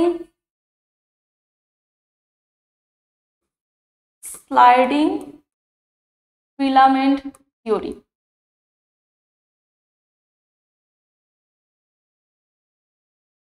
কিভাবে হয় স্লাইডিং ফিলামেন্ট থিওরি, তো ফার্স্টে দেখে নি। আচ্ছা, আমাদের যে পেশি কোষ রয়েছে, পেশি কোষগুলোর স্ট্রাকচার কেমন হয়, পেশি কোষগুলো কিন্তু এইরকম একটা টি শেপের মতন স্ট্রাকচার হয়ে থাকে। এগুলোকে কি বলা হয়, পেশি। এটা একটা পেশি কোষ যার মধ্যে প্রচুর মায়োফাইব্রিলস রয়েছে, প্রচুর মায়োফাইব্রিলস রয়েছে। এটাকে আমরা কি বলছি, সার্কোলেমা, ভেতরে সার্কোমিয়ার রয়েছে, সার্কোমিয়ার বলছি, সার্কোপ্লাজম রয়েছে, বহু নিউক্লিয়াস রয়েছে। ঠিক আছে, তো এরা একটা পেশি কোষ এরকম টি এর মতন খাঁজ বিশিষ্ট হয়ে থাকে। এবার আমরা যখন পেশিতে কোনো উদ্দীপনা প্রয়োগ করি, উদ্দীপনা লাইক আমাদের চলতে হবে বা কোনো জিনিস তুলতে হবে, তার মানে কি আমাদের পেশিতে একটা বহিরাগত পরিবেশের উদ্দীপনা প্রয়োগ করা হলো, সেটা প্রেসার হতে পারে, যা কিছু হতে পারে। যার জন্য আমাদের পেশিটাকে মুভ করাতে হবে। তো সেই পেশি উদ্দীপনা কে পেশি কোষে নিয়ে চলে আসবে? পেশি কোষে নিয়ে আসবে নিউরন। আমাদের যে নিউরনের গঠন তোমরা সবাই জানো, স্নায়ু কোষ বলা হয়। তো এই নিউরন কি করে? এখানে এক ধরনের রাসায়নিক পদার্থ সিক্রেট করে, মানে উদ্দীপনাটা প্রয়োগ করছে কোষে। তাহলে কোষে উদ্দীপনা প্রয়োগ করার ফলে কি হয়? কোষের মধ্যে প্রচুর রিসিভার রয়েছে যেগুলো এই উদ্দীপনা গ্রহণ করে। ঠিক আছে, এই উদ্দীপনাগুলোকে গ্রহণ করে। তো এই গ্রহণ করার ফলে কি হয়? কোষের ভেদ্যতা বেড়ে যায়। এই কোষের যে কোষ পর্দার ভেদ্যতা বেড়ে যায়। ভেদ্যতা বেড়ে গেলে কি হবে? বাইরে থেকে প্রচুর সোডিয়াম আয়ন ভেতরে প্রবেশ করবে। বাইরে থেকে প্রচুর সোডিয়াম আয়ন ভেতরে প্রবেশ করবে, এই দিক থেকেও প্রবেশ করতে পারে, যেখান থেকে খুশি। কি হবে? সোডিয়াম আয়নের ঘনত্ব ভেতরে বৃদ্ধি পাবে। তাহলে সোডিয়াম আয়ন বেড়ে গেল। সোডিয়াম আয়ন বেড়ে গেলে কি হবে? কোষের মধ্যে কি রয়েছে? Sarcoplasmic reticulum. কোষের মধ্যে কি রয়েছে? Sarcoplasmic reticulum. সার্কোপ্লাজমিক রেটিকিউলামের কাজ কি? এ কিন্তু প্রচুর ক্যালসিয়াম আয়ন জমা করে রাখে। কিন্তু ক্যালসিয়াম আয়ন এখান থেকে সিক্রেট করবে। যখনই এখানে সোডিয়ামের গাঢ়ত্ব বৃদ্ধি পাবে, এ কি করবে? ক্যালসিয়াম আয়ন রিলিজ করতে শুরু করবে। এটাই মেইন জিনিস। ক্যালসিয়াম আয়ন এবার কি করবে? ক্যালসিয়াম আয়ন কিন্তু কোষের মধ্যে থাকা একটা এনজাইম যেটার নাম হচ্ছে এটিপিএস। একে কি করবে? অ্যাক্টিভ করে দেবে। তাহলে কি বললাম? যে কোনো নিউরন, সংজ্ঞাবহ যে নিউরন কি করছে? এখানে উদ্দীপনা প্রয়োগ করছে। সেই উদ্দীপনার ফলে কি হচ্ছে? কোষ পর্দার ভেদ্যতা বৃদ্ধি পাচ্ছে। আর এই ভেদ্যতা বৃদ্ধি পেলে বাইরে থেকে প্রচুর সোডিয়াম আয়ন কোষের মধ্যে প্রবেশ করে। কোষের মধ্যে প্রবেশ করার পর কি হয়েছে? এই যে সার্কোপ্লাজমিক রেটিকিউলাম রয়েছে, এ প্রচুর ক্যালসিয়াম আয়ন রিলিজ করে। আর এই ক্যালসিয়াম আয়ন এটিপিএস কে অ্যাক্টিভ করে দেয়। এটিপিএস এনজাইমের কাজ কি?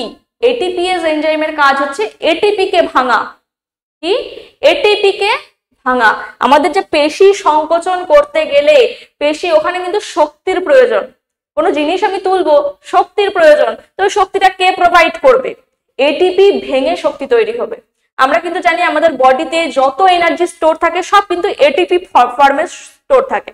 আমাদের যে রেসপিরেশন হয়, রেসপিরেশনের মাধ্যমে প্রত্যেকটা কোষে কি তৈরি থাকে? এটিপি ফর্মেশন হয়ে থাকে।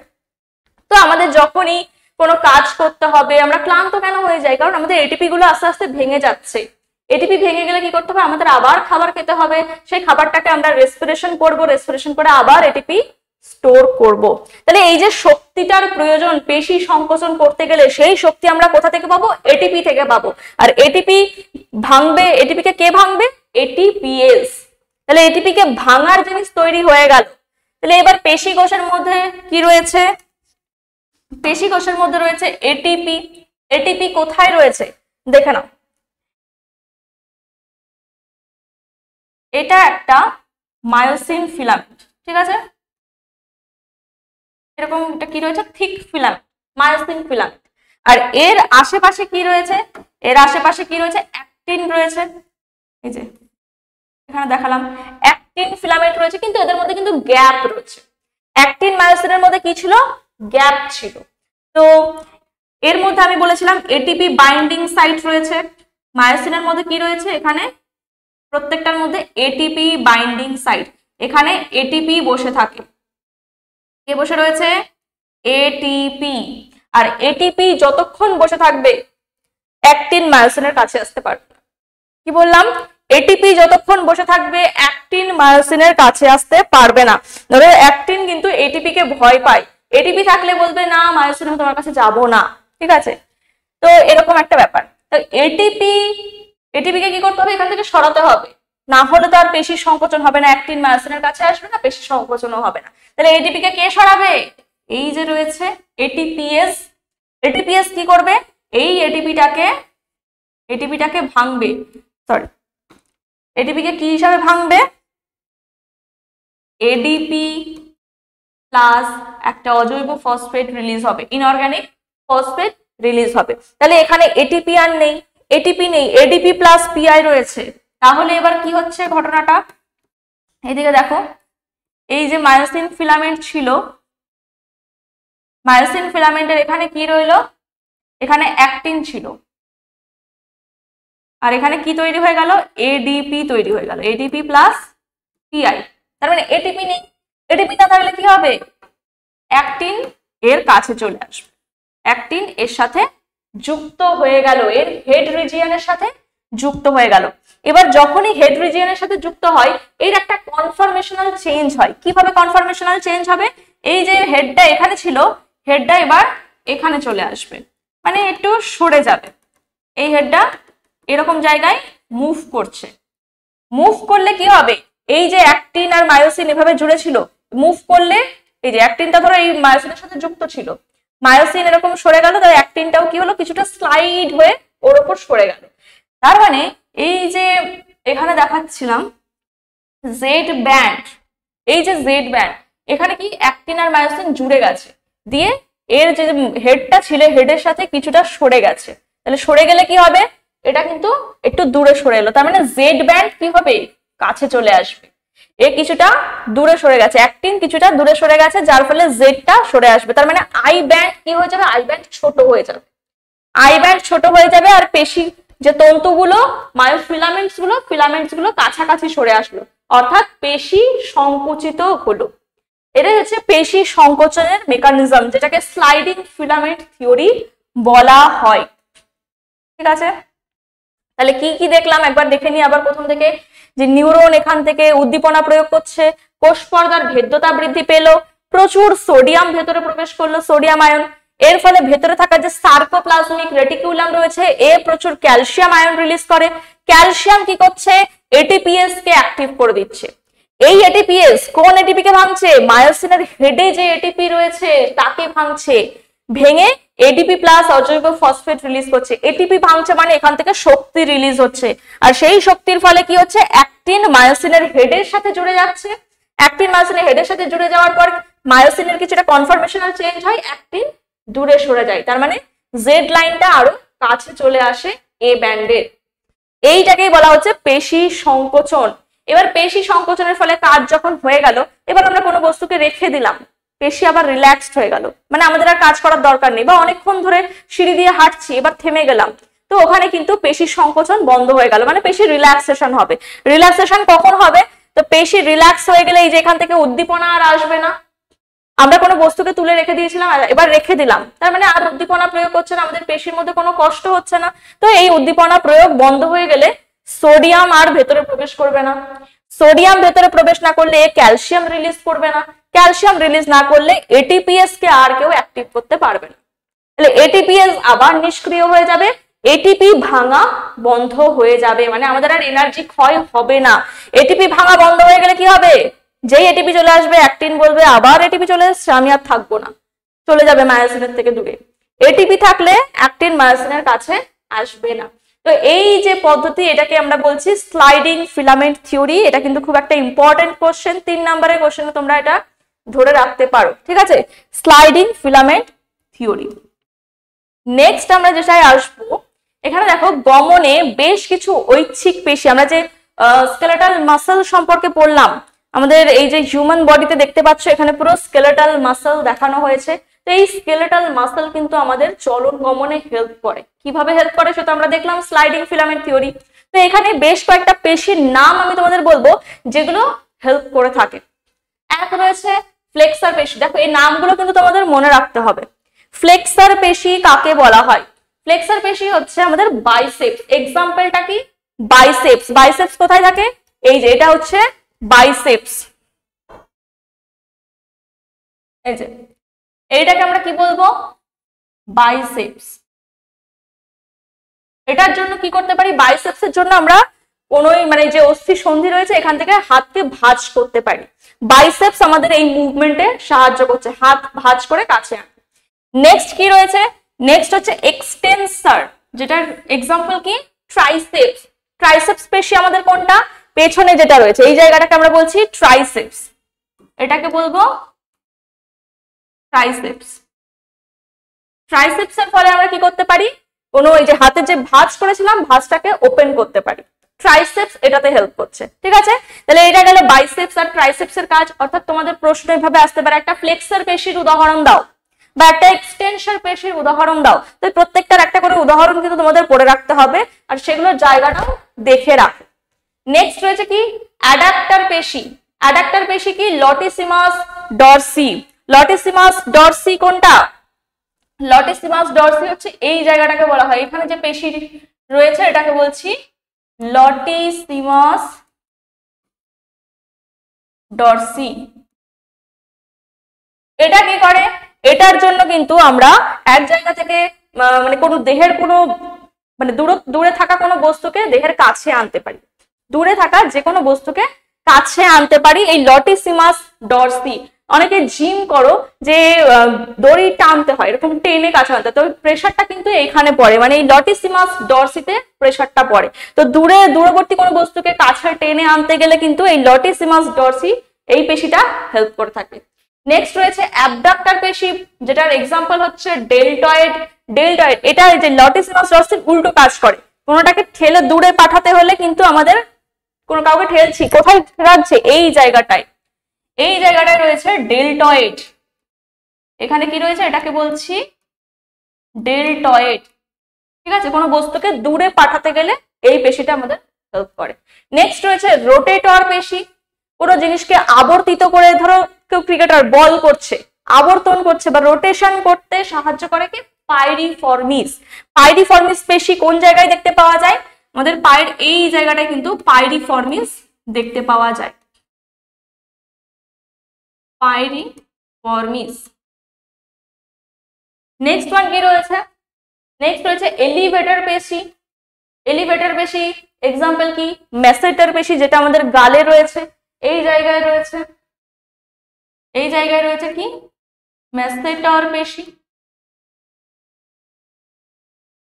ঠিক আছে, মানে কোনো চোয়ালটাকে আমাদের ওপরে তুলতে সাহায্য করে, হাঁ করতে সাহায্য করে, ওপরে তুলছি। আর নিচে নামাতে সাহায্য করবে কি এই যে ডিপ্রেসার ম্যান্ডিবুলার, যেটাকে আমরা বলছি ডিপ্রেসার পেশি। ঠিক আছে, এই যে ম্যান্ডিবল কোনটা? এটা হচ্ছে ম্যান্ডিবল, থুতনি যেটা, তো এটাকে আমরা কি বলছি? ডিপ্রেসার ম্যান্ডিবুলার।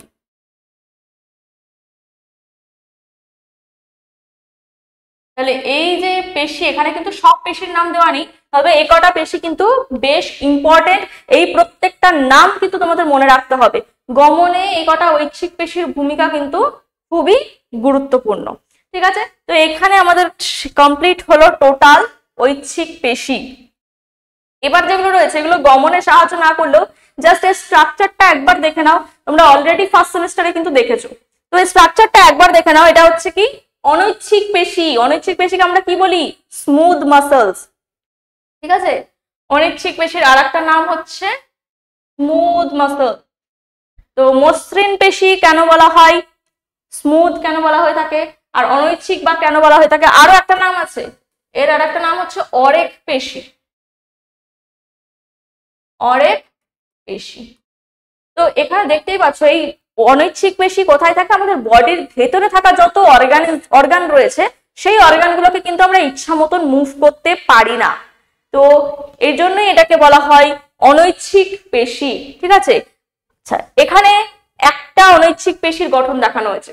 তো এখানে দেখতেই পাচ্ছ বাইরে কি রয়েছে, যে আবরণটা রয়েছে এটাকে আমরা কি বলবো? সেম নাম থাকবে সার্কোলেমা।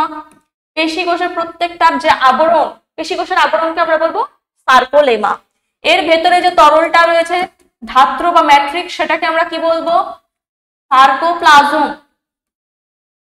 সার্কোপ্লাজম। সার্কোপ্লাজমের মধ্যে কি রয়েছে? প্রচুর মায়োফাইব্রিলস বা পেশিতন যে ফাইবার রয়েছে।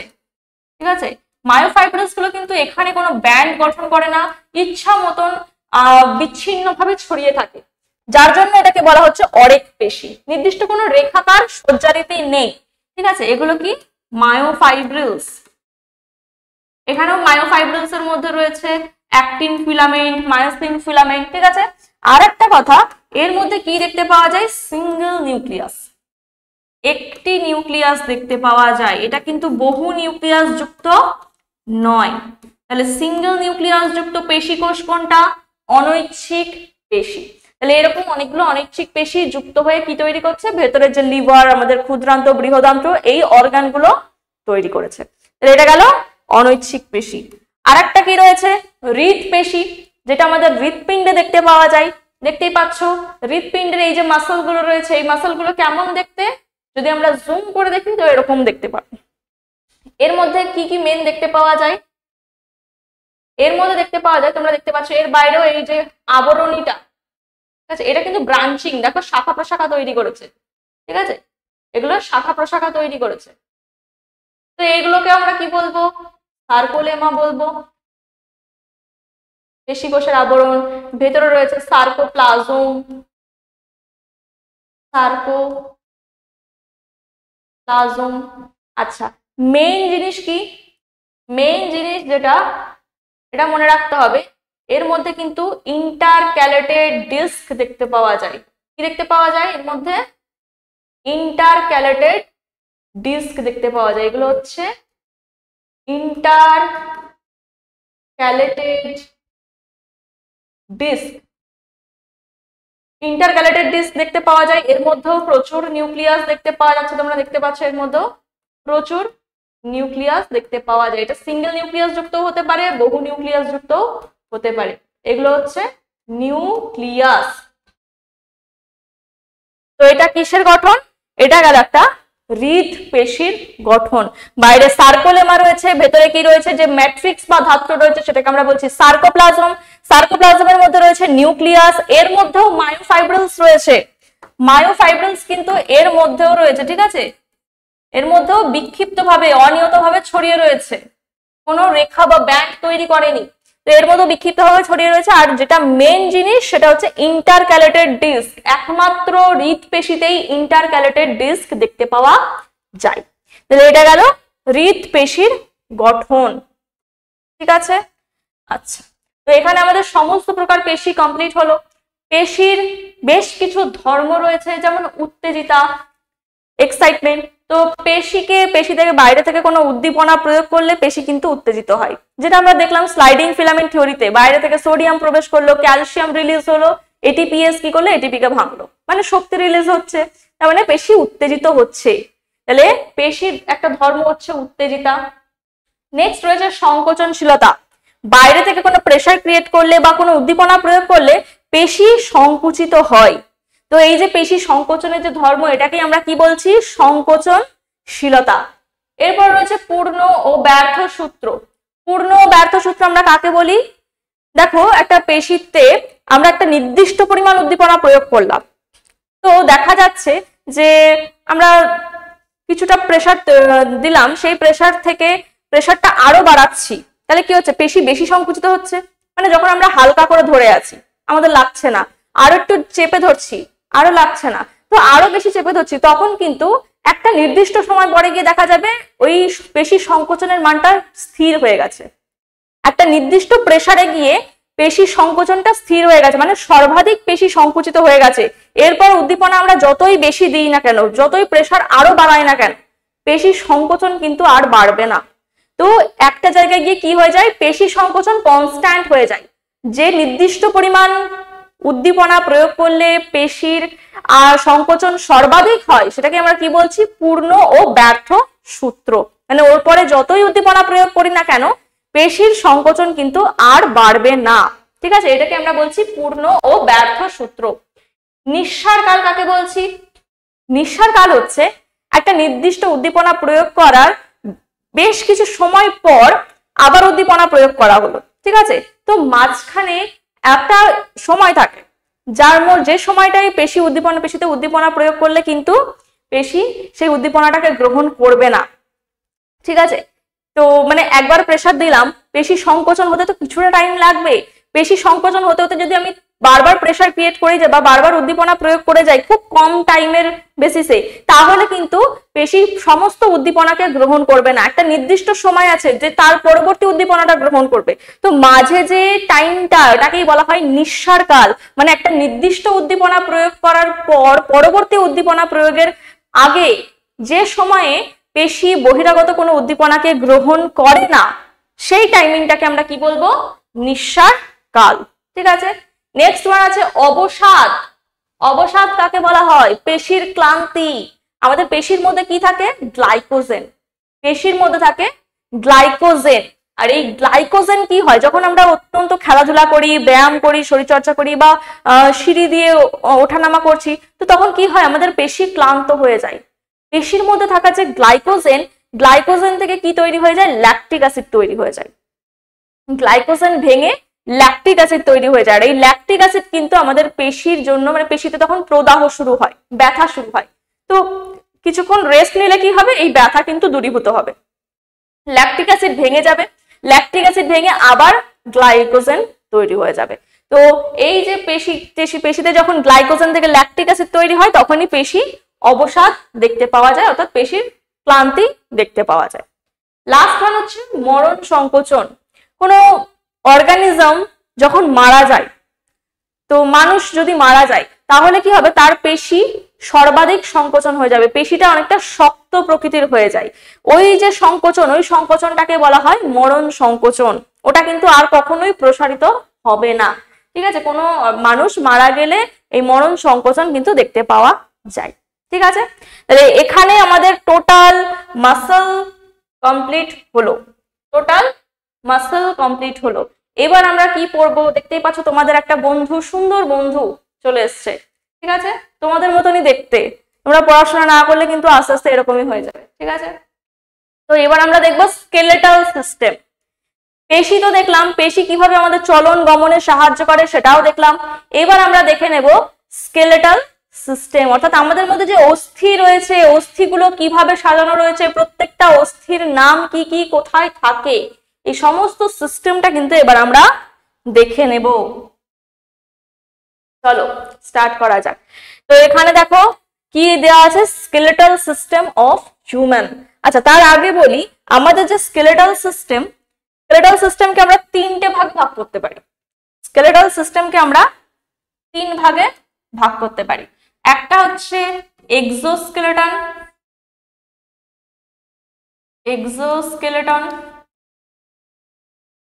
আর একটা হচ্ছে এন্ডোস্কেলেটন,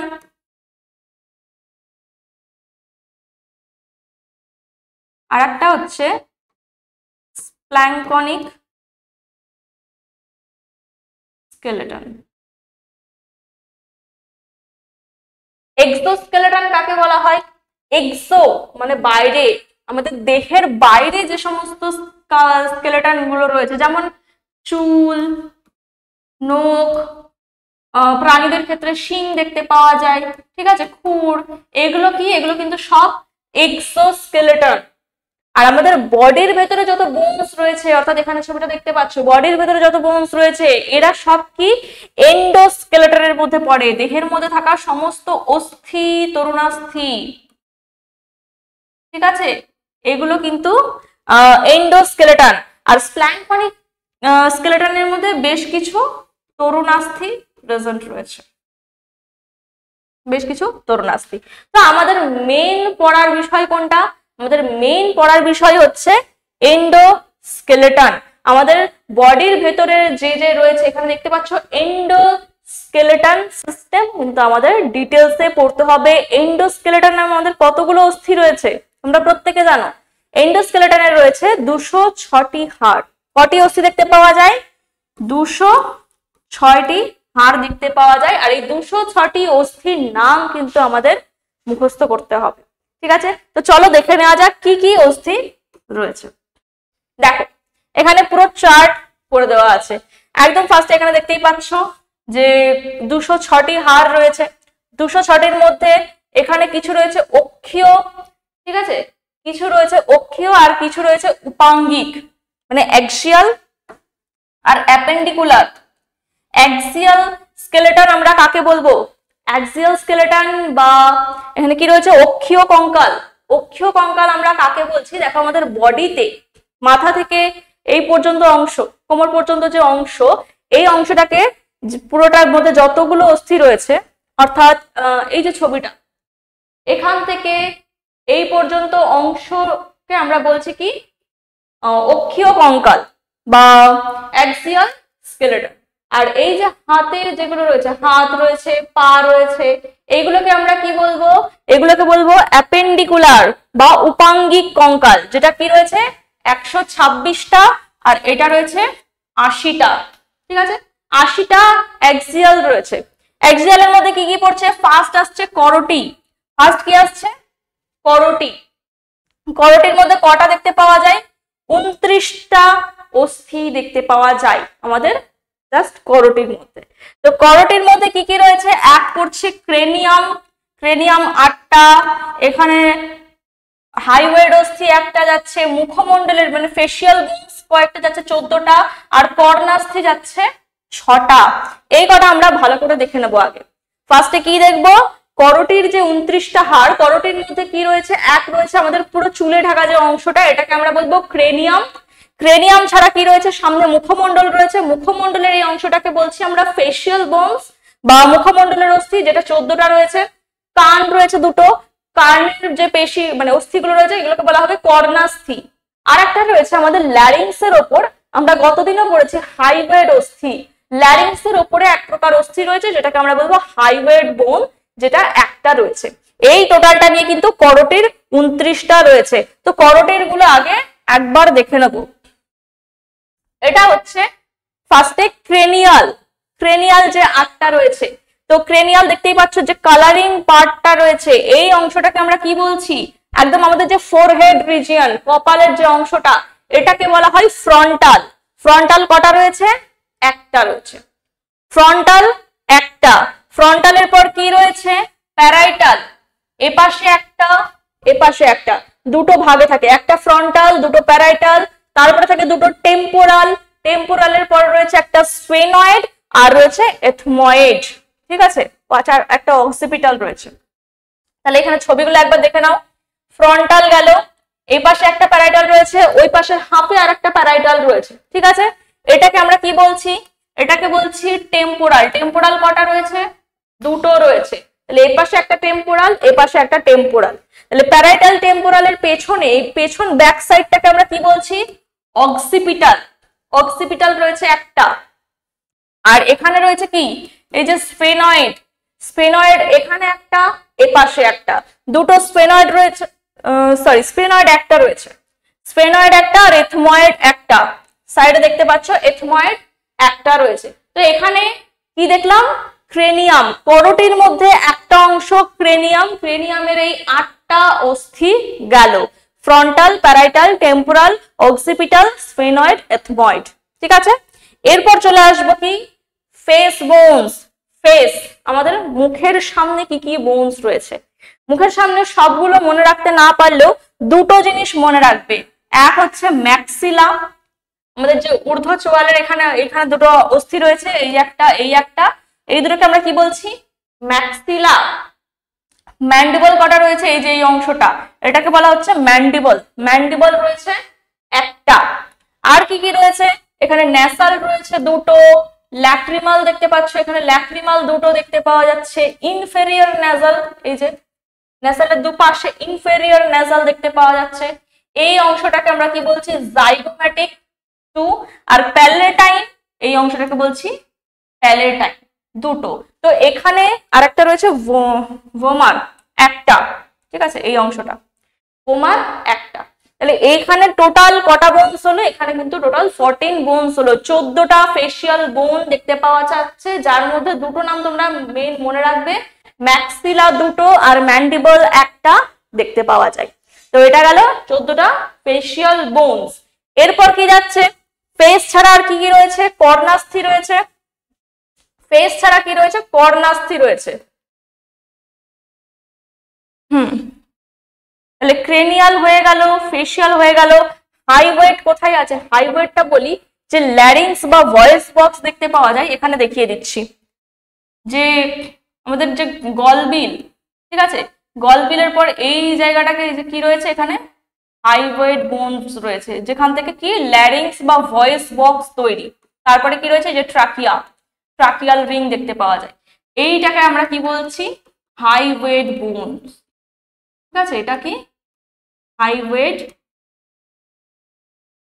অস্থি। এটা কিন্তু শ্বাসকর্য এবং শ্বসন চ্যাপ্টারও কিন্তু তোমাদের পড়ানো হয়েছে হাইওয়েড অস্থি কোথায় দেখতে পাওয়া যায়, আমাদের গলবিলের এই জায়গাটা কিন্তু দেখতে পাওয়া যায়। হাইওয়েড বোন ছাড়া আর কি রয়েছে, এটা গেল হাইওয়েড বোন। আর কর্ণাস্থি, কানে কি কি অস্থি থাকে সবাই জানো, কানে 3 ধরনের অস্থি দেখতে পাওয়া যায়, একটা মেলিয়াস, একটা ইনকাস আর একটা স্টেপিস। মেলিয়াস, ইনকাস, স্টেপিস, এই কানে 3টে, এখানে 3টে, টোটাল 6টা, 2টো মেলিয়াস, 2টো ইনকাস, 2টো স্টেপিস। সব থেকে ক্ষুদ্রতম অস্থি কোনটা আমাদের বডিতে? মানুষের বডিতে সব থেকে ক্ষুদ্র অস্থি হচ্ছে কর্ণের মধ্যে থাকা যে স্টেপিস। স্টেপিস কিন্তু সব থেকে ছোট, সব থেকে ক্ষুদ্রতম বোনস। তাহলে এটা চলে গেল টোটাল, করোটি কমপ্লিট হলো, মস্তক অংশ কমপ্লিট হলো। তো করোটির পর কি রয়েছে? মেরুদণ্ড বা আমাদের ভার্টিব্রাল কলাম। ভার্টিব্রাল কলাম কটা রয়েছে? 35, ঠিক আছে। ভার্টিব্রাল কলাম কটা রয়েছে? 35। তো এই 35 এর মধ্যে কি কি রয়েছে এখানে দেখে নাও। আচ্ছা আমি ছবিটা দেখাই, ভার্টিব্রাল কলামের ছবিটা দেখে নাও। এই যে ভার্টিব্রাল কলামের মধ্যে, এই যে এটা ভার্টিব্রাল কলাম, আমাদের যে মেরুদণ্ড, মেরুদণ্ডের মধ্যে একদম এই যে রিজিয়নটা, এটাকে আমরা কি বলছি? সার্ভাইকাল। সার্ভাইকাল কটা রয়েছে? 7টা। এগুলো কিন্তু এক একটা কশেরুকা নিয়ে তৈরি। কশেরুকা কটা? কশেরুকা নিয়ে 7টা কশেরুকা নিয়ে সার্ভাইকাল রয়েছে আমাদের এই যে পেছনে। অক্সিপিটালের পর থেকে শুরু হয়, অক্সিপিটালের পর থেকে শুরু হচ্ছে যে স্পাইনাল কর্ড, যার মধ্যে দিয়ে যায়। ভার্টিব্রাল কলামের মধ্যে দিয়ে কি গেছে? আমাদের স্পাইনাল কর্ড। আর বাইরে এরকম কশেরুকা গুলো রয়েছে। তো 7টা কশেরুকাকে আমরা কি বলছি? সার্ভাইকাল। তারপরে 12টাকে কি বলা হচ্ছে? থোরাসিক। থোরাসিক মানে কি? বক্ষদেশীয়, বক্ষের পেছনে অংশ থাকে, তাই বক্ষদেশীয় বলা হচ্ছে। থোরাসিক কটা? 12টা। লাম্বার কটা রয়েছে? লাম্বার রয়েছে 5টা। স্যাক্রাম আর কক্সিজিয়াল, এই দুটো দেখো, স্যাক্রাম কক্সিজিয়াল কিন্তু একটাই, কিন্তু একটার মধ্যে 5টা ফিউজড হয়ে রয়েছে, মানে 5টা টুকরো কিন্তু আলাদা নয়। 5টা কিভাবে রয়েছে এখানে দেখো, কেউ কিন্তু আলাদা নয়, 5টা টুকরো রয়েছে কিন্তু একসাথে রয়েছে, ফিউজড হয়ে রয়েছে। তো স্যাক্রাম যদি আমরা 5টা লিখি, 5টা কিন্তু ব্র্যাকেটে ফিউজড বলে লিখে দিতে হবে, ঠিক আছে, বা যুক্ত অবস্থায় রয়েছে। তেমন কক্সিজিয়ালের ক্ষেত্রেও তাই, কক্সিজিয়াল কটা থাকে? 4টে ফিউজড অবস্থায় রয়েছে। এই কক্সিজিয়ালটা কি? কক্সিজিয়ালটা কিন্তু আমাদের নিষ্ক্রিয় অঙ্গ, যেটা কিন্তু আমাদের নিষ্ক্রিয় হয়ে গেছে। বানরের দেহে যেটা লেজ তৈরি করে, কুকুরের দেহে লেজ তৈরি করে, এই কক্সিজিয়াল বৃদ্ধি পেয়ে কিন্তু লেজ তৈরি করে, ঠিক আছে, যেটা আমাদের বডিতে নিষ্ক্রিয় হয়ে গেছে, তাই তো এত ছোট, ঠিক আছে। তাহলে আমাদের ভার্টিব্রাল কলামের মধ্যে কটা দেখতে পাওয়া যাচ্ছে? সার্ভাইকাল 7টা, থোরাসিক 12টা, লাম্বার 5টা, স্যাক্রাম 5টা, আর কক্সিজিয়াল 4টে। যদি আমাদের ভার্টিব্রাল ফর্মুলা জিজ্ঞেস করা হয়, অনেক সময় আসতে পারে ভার্টিব্রাল ফর্মুলা বা মেরুদণ্ডের যে অস্থিগুলো তার ফর্মুলা কি, তাহলে আমাদের কি বলতে হবে? C7। C7 মানে কি? সার্ভাইকাল 7টা, T12, থোরাসিক 12টা, লাম্বার L5, দেন কি হবে? স্যাক্রাম 5টা, স্যাক্রাম 5টা, আর কক্সিজিয়াল 4টে। এটা হয়ে যাচ্ছে তোমার ভার্টিব্রাল ফর্মুলা, ঠিক আছে। তাহলে এটা গেল ভার্টিব্রাল কলাম। আর কি আছে? আচ্ছা এখানে দেখো আর কি আছে। ভার্টিব্রাল কলাম চলে গেল। বক্ষপিঞ্জর 25টা, আমাদের যে বুকের খাঁচা, যেটা এই অংশটা, এই অংশটাকে আমরা কি বলছি? থোরাসিক কেজ বা বক্ষপিঞ্জর। বক্ষপিঞ্জর কটা রয়েছে? 25টা রয়েছে। বক্ষপিঞ্জরটার মধ্যে কি কি রয়েছে আমরা একবার দেখে নিই। বক্ষপিঞ্জর কোথায় রয়েছে? আচ্ছা বক্ষপিঞ্জরের মধ্যে দেখো, এটা একটা বক্ষপিঞ্জর, এর মধ্যে কি কি অস্থি রয়েছে? একদম যে এই অংশটা রয়েছে, এই যে অংশটা তোমরা দেখতে পাচ্ছ, এইটাকে আমরা কি বলে থাকি? এটাকে বলবো স্টারনাম। একদম মাঝখানে কটা থাকে? একটা স্টারনাম দেখতে পাওয়া যায়, ঠিক আছে, এটা গেল স্টারনাম। কটা? একটা।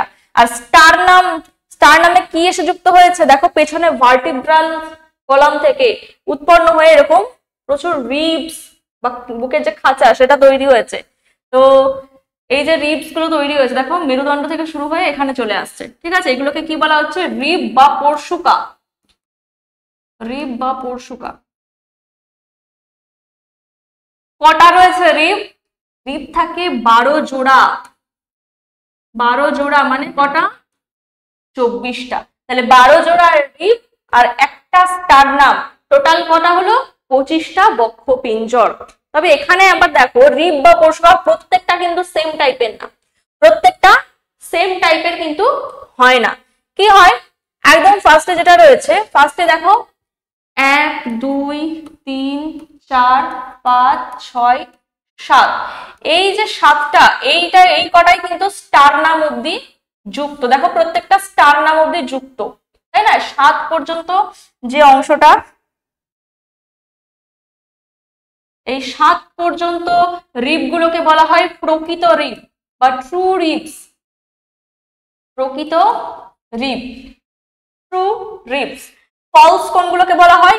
ফলস বলা হবে 8 9 10, অর্থাৎ 8 9 10 এই কটা হচ্ছে অপ্রকৃত, অপ্রকৃত বা ফলস রিব, ফলস রিব। ঠিক আছে। আর 11 12 কোথায় রয়েছে? এই যে 11 আর 12 এখানে যাচ্ছে, 11 আর 12 এরা কিন্তু ঘুরে এসে আর স্টার নামে যুক্ত হয় না, এরা কিন্তু এরকম ফ্লোট করে, ভেসে থাকে। তাই এগুলোকে কি বলা হচ্ছে? এগুলোকে বলা হচ্ছে ভাসমান রিব বা ফ্লোটিং রিবও বলতে পারি। তাহলে এখানে কি কি দেখলাম? একটা স্টার নাম দেখলাম বক্ষপিঞ্জরের মধ্যে, এটা কি ছিল? বক্ষপিঞ্জর। ওটা টোটাল 25টা অস্থি, যার মধ্যে রয়েছে একটা স্টার নাম, 12 জোড়া রিব, 12 জোড়া রিবের মধ্যে 7টা হচ্ছে প্রকৃত রিব, 8 9 10 হচ্ছে অপ্রকৃত রিব, আর হচ্ছে 11 আর 12 হচ্ছে ভাসমান রিব বা ফ্লোটিং রিবস। তাহলে এটা গেল কি? বক্ষপিঞ্জর। বক্ষপিঞ্জর ছাড়া আর কি কি রয়েছে? তাহলে বক্ষপিঞ্জর মানে কি? এখানে আমাদের কমপ্লিট হলো টোটাল অ্যাক্সিয়াল যে স্কেলেটন বা অক্ষীয় কঙ্কাল, অক্ষীয় কঙ্কাল কিন্তু আমাদের কমপ্লিট হলো। তাহলে অক্ষীয় কঙ্কালের মধ্যে আমরা কি কি পড়লাম?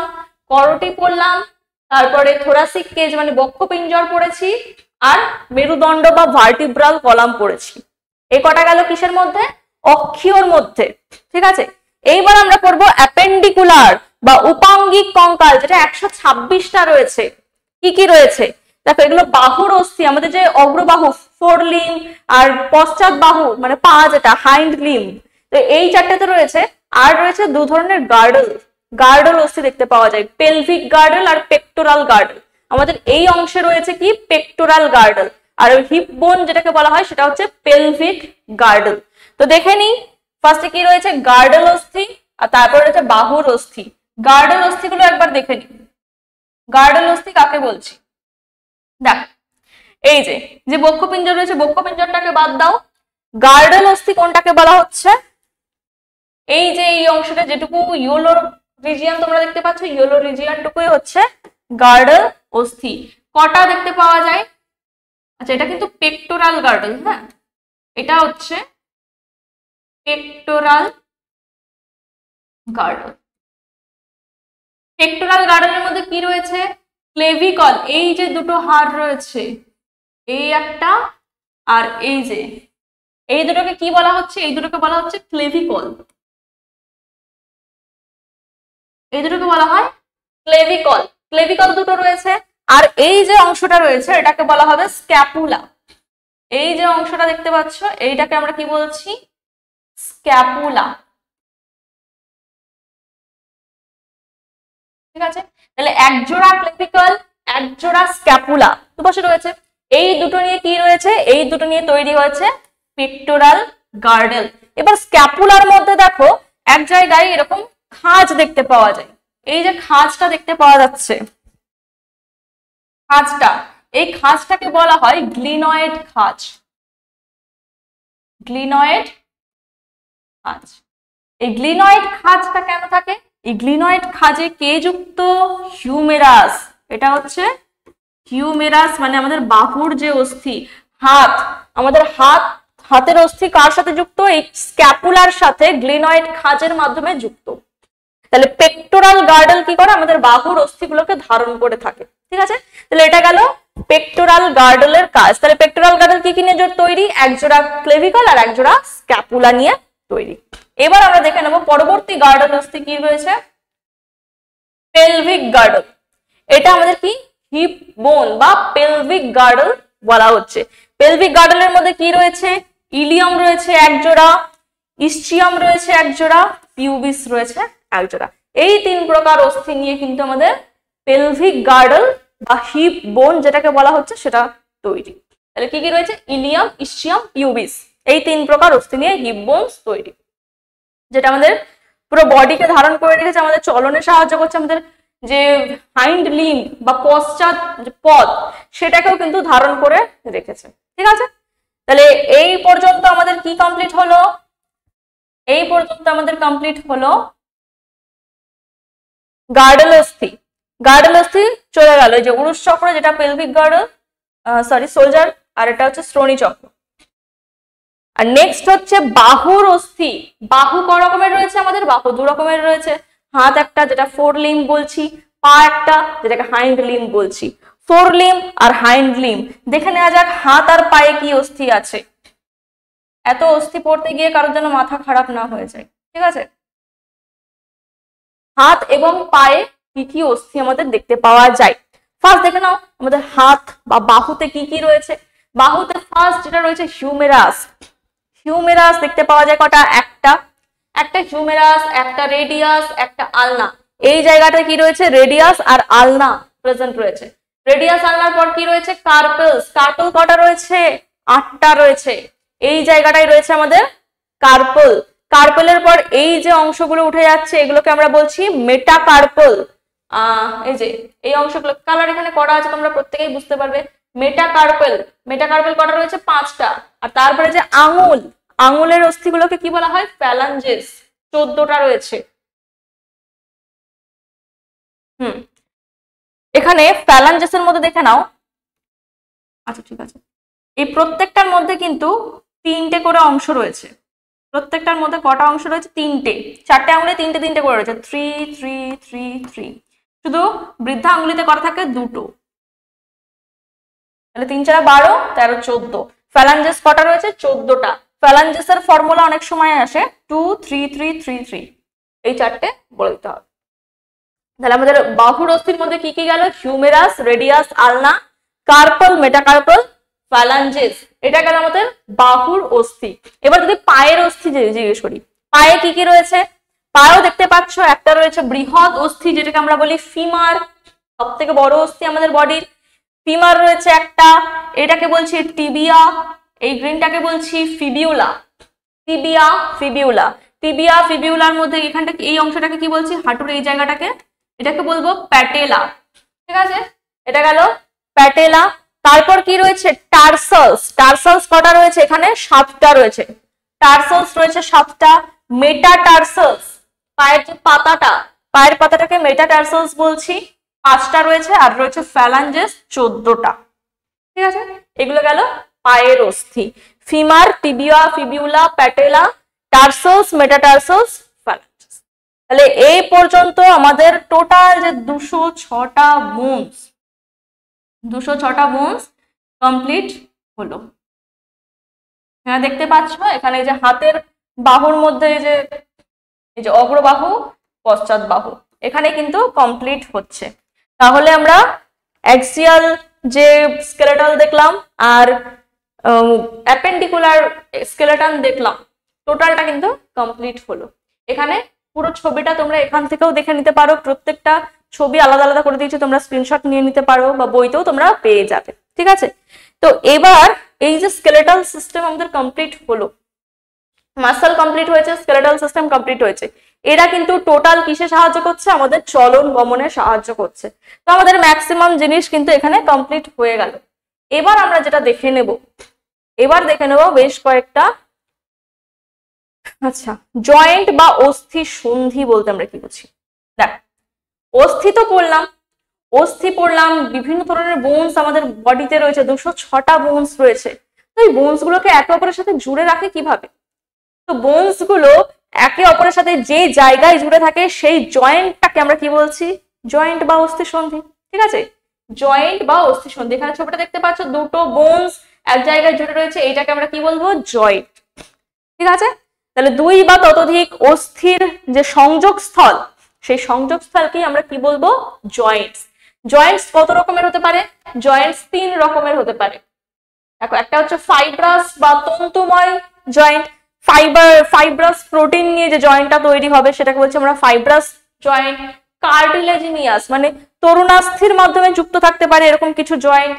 আর রয়েছে সায়ানোভিয়াল বা সচল অস্থিসন্ধি। সায়ানোভিয়াল তরল দ্বারা দুটো বোনস জুড়ে থাকবে, সেটাকে বলবো সায়ানোভিয়াল জয়েন্ট। তো একটু ছবিগুলো দেখে নেওয়া যাক, জয়েন্টের ছবিগুলো কিরকম রয়েছে। তো এটা ফার্স্টে দেখে নাও, এটা কি? Fibrous joint. ফাইব্রাস জয়েন্ট কোথায় কোথায় দেখতে পাওয়া যায়? এক বলি, ফাইব্রাসের মধ্যে এটা রয়েছে সুচার, বিভিন্ন type suture type Joints. Suture কোথায় দেখতে পাওয়া যায়? আমাদের যে ক্রেনিয়াম, মাথার যে অস্থিগুলো রয়েছে, ফ্রন্টাল, প্যারাইটাল, টেম্পোরাল, তো এই যে অস্থিগুলো পরস্পরের সাথে জুড়ে রয়েছে কিসের মাধ্যমে? কিছু ফাইব্রাস প্রোটিনের মাধ্যমে, যেটাকে আমরা ফাইব্রাস জয়েন্ট বলছি বা সুচারাল জয়েন্ট বলছি। এখানে দেখতে পাচ্ছ দুটো অংশ এই যে জয়েন্ট হয়েছে, এইগুলোকে আমরা কি বলছি? ফাইব্রাস জয়েন্ট বা সুচারাল জয়েন্ট। নেক্সট ওয়ান কি রয়েছে? নেক্সট ওয়ান রয়েছে আচ্ছা সিনডেসমোসিস। সিনডেসমোসিস, সিনডেসমোসিস কোথায় দেখতে পাওয়া যায়? এই যে ফিবিয়া টিবিউলা যে দ্বারা লিগামেন্ট দ্বারা যুক্ত, এটা এই ধরনের জয়েন্টকে আমরা কি বলছি? এই ধরনের জয়েন্টকে বলছি সিনডেসমোসিস। এটাও কিন্তু এক ধরনের ফাইব্রাস জয়েন্ট, ঠিক আছে। আর একটা রয়েছে গোমফোসিস, যেটা আমাদের এই যে মাড়ির সাথে দাঁত যে অস্থি সকেটে বসানো থাকে, এই জয়েন্টটাকে আমরা কি বলছি? গোমফোসিস। তো এই যে ফাইব্রাস জয়েন্ট গুলো কি ধরনের ফাইবার নিয়ে তৈরি? সব সময় মনে রাখবে এগুলো কি ধরনের ফাইবার নিয়ে তৈরি? হোয়াইট ফাইব্রাস, শ্বেত তন্তুময় যে যোগফলা সেটা, ঠিক আছে। হোয়াইট ফাইব্রাস বা শ্বেত তন্তুময় যোগফলা, এগুলো নিয়ে ফাইব্রাস জয়েন্টস তৈরি হয়, ঠিক আছে। নেক্সট ওয়ান হচ্ছে কি? নেক্সট ওয়ান এখানে দেখতে পাচ্ছ কার্টিলেজিনিয়াস। কার্টিলেজের দ্বারা বেশ কিছু জয়েন্টস রয়েছে এখানে। কার্টিলেজ বা তরুণাস্থি আমরা কাকে বলি? আমাদের অস্থির তুলনায় একটু নরম প্রকৃতির যেগুলো, সেগুলোকে আমরা বলি কার্টিলেজ। যেমন আমাদের কানের যে অস্থি, নাকের যে অস্থি, এগুলো কিন্তু কার্টিলেজ, ঠিক আছে। তো এই কার্টিলেজের মাধ্যমেও কিন্তু বেশ কিছু অস্থির জয়েন্ট আমরা দেখতে পাই। তো এখানে কোন কোন জয়েন্ট আমরা দেখতে পাচ্ছি? সিনকন্ড্রোসিস এখানে দেখতে পাচ্ছি। যত আমাদের লং বোনস রয়েছে, দীর্ঘ অস্থি রয়েছে, সেই দীর্ঘ অস্থিগুলোর যে এপিফাইসিস আর ডায়াফাইসিস, দেখো বোনসের এই অংশটাকে বলা হয় এপিফাইসিস, এই অংশটাকে বলা হয় ডায়াফাইসিস। এপিফাইসিস আর ডায়াফাইসিস কি দ্বারা যুক্ত? এখানে এই কার্টিলেজিনিয়াস জয়েন্টস এর মাধ্যমে যুক্ত রয়েছে, ঠিক আছে। এটাকে আমরা কি বলছি? সিনকন্ড্রোসিস। আর একটা রয়েছে সিমফাইসিস। সিমফাইসিস কোথায় দেখতে পাওয়া যায়? ভার্টিব্রাল কলামে, মেরুদণ্ডে। মেরুদণ্ডের মধ্যে কি রয়েছে? যে কশেরুকা গুলো রয়েছে না, এই জায়গাগুলোতে কি রয়েছে? কার্টিলেজ দ্বারা যুক্ত রয়েছে, এগুলোকেও কার্টিলেজিনিয়াস জয়েন্ট বলা হয়। আবার এটার আরেকটা নামও কিন্তু আছে, যে প্লেট বা চাকতির মাধ্যমে দুটো কশেরুকা যুক্ত থাকে তাদেরকে আরেকটা স্পেসিফিক নামে জানা হয়, ইনভার্টিব্রাল ডিস্ক বলা হয়। কি বলা হয়? ইনভার্টিব্রাল ডিস্ক বলা হচ্ছে, ঠিক আছে। তাহলে এটা গেল আরেক প্রকার জয়েন্ট। নেক্সট জয়েন্ট হচ্ছে কি? সায়ানোভিয়াল জয়েন্টস। সায়ানোভিয়াল জয়েন্টস আমরা কাকে বলবো? দেখে নাও, দুটো অস্থি এখানে দেখতে পাচ্ছ, অর্ধেক কাটা রয়েছে। তো অস্থির মাঝে এখানে একটা পর্দা থাকে, এই যে পর্দাটা, এই পর্দাটাকে আমরা কি বলবো?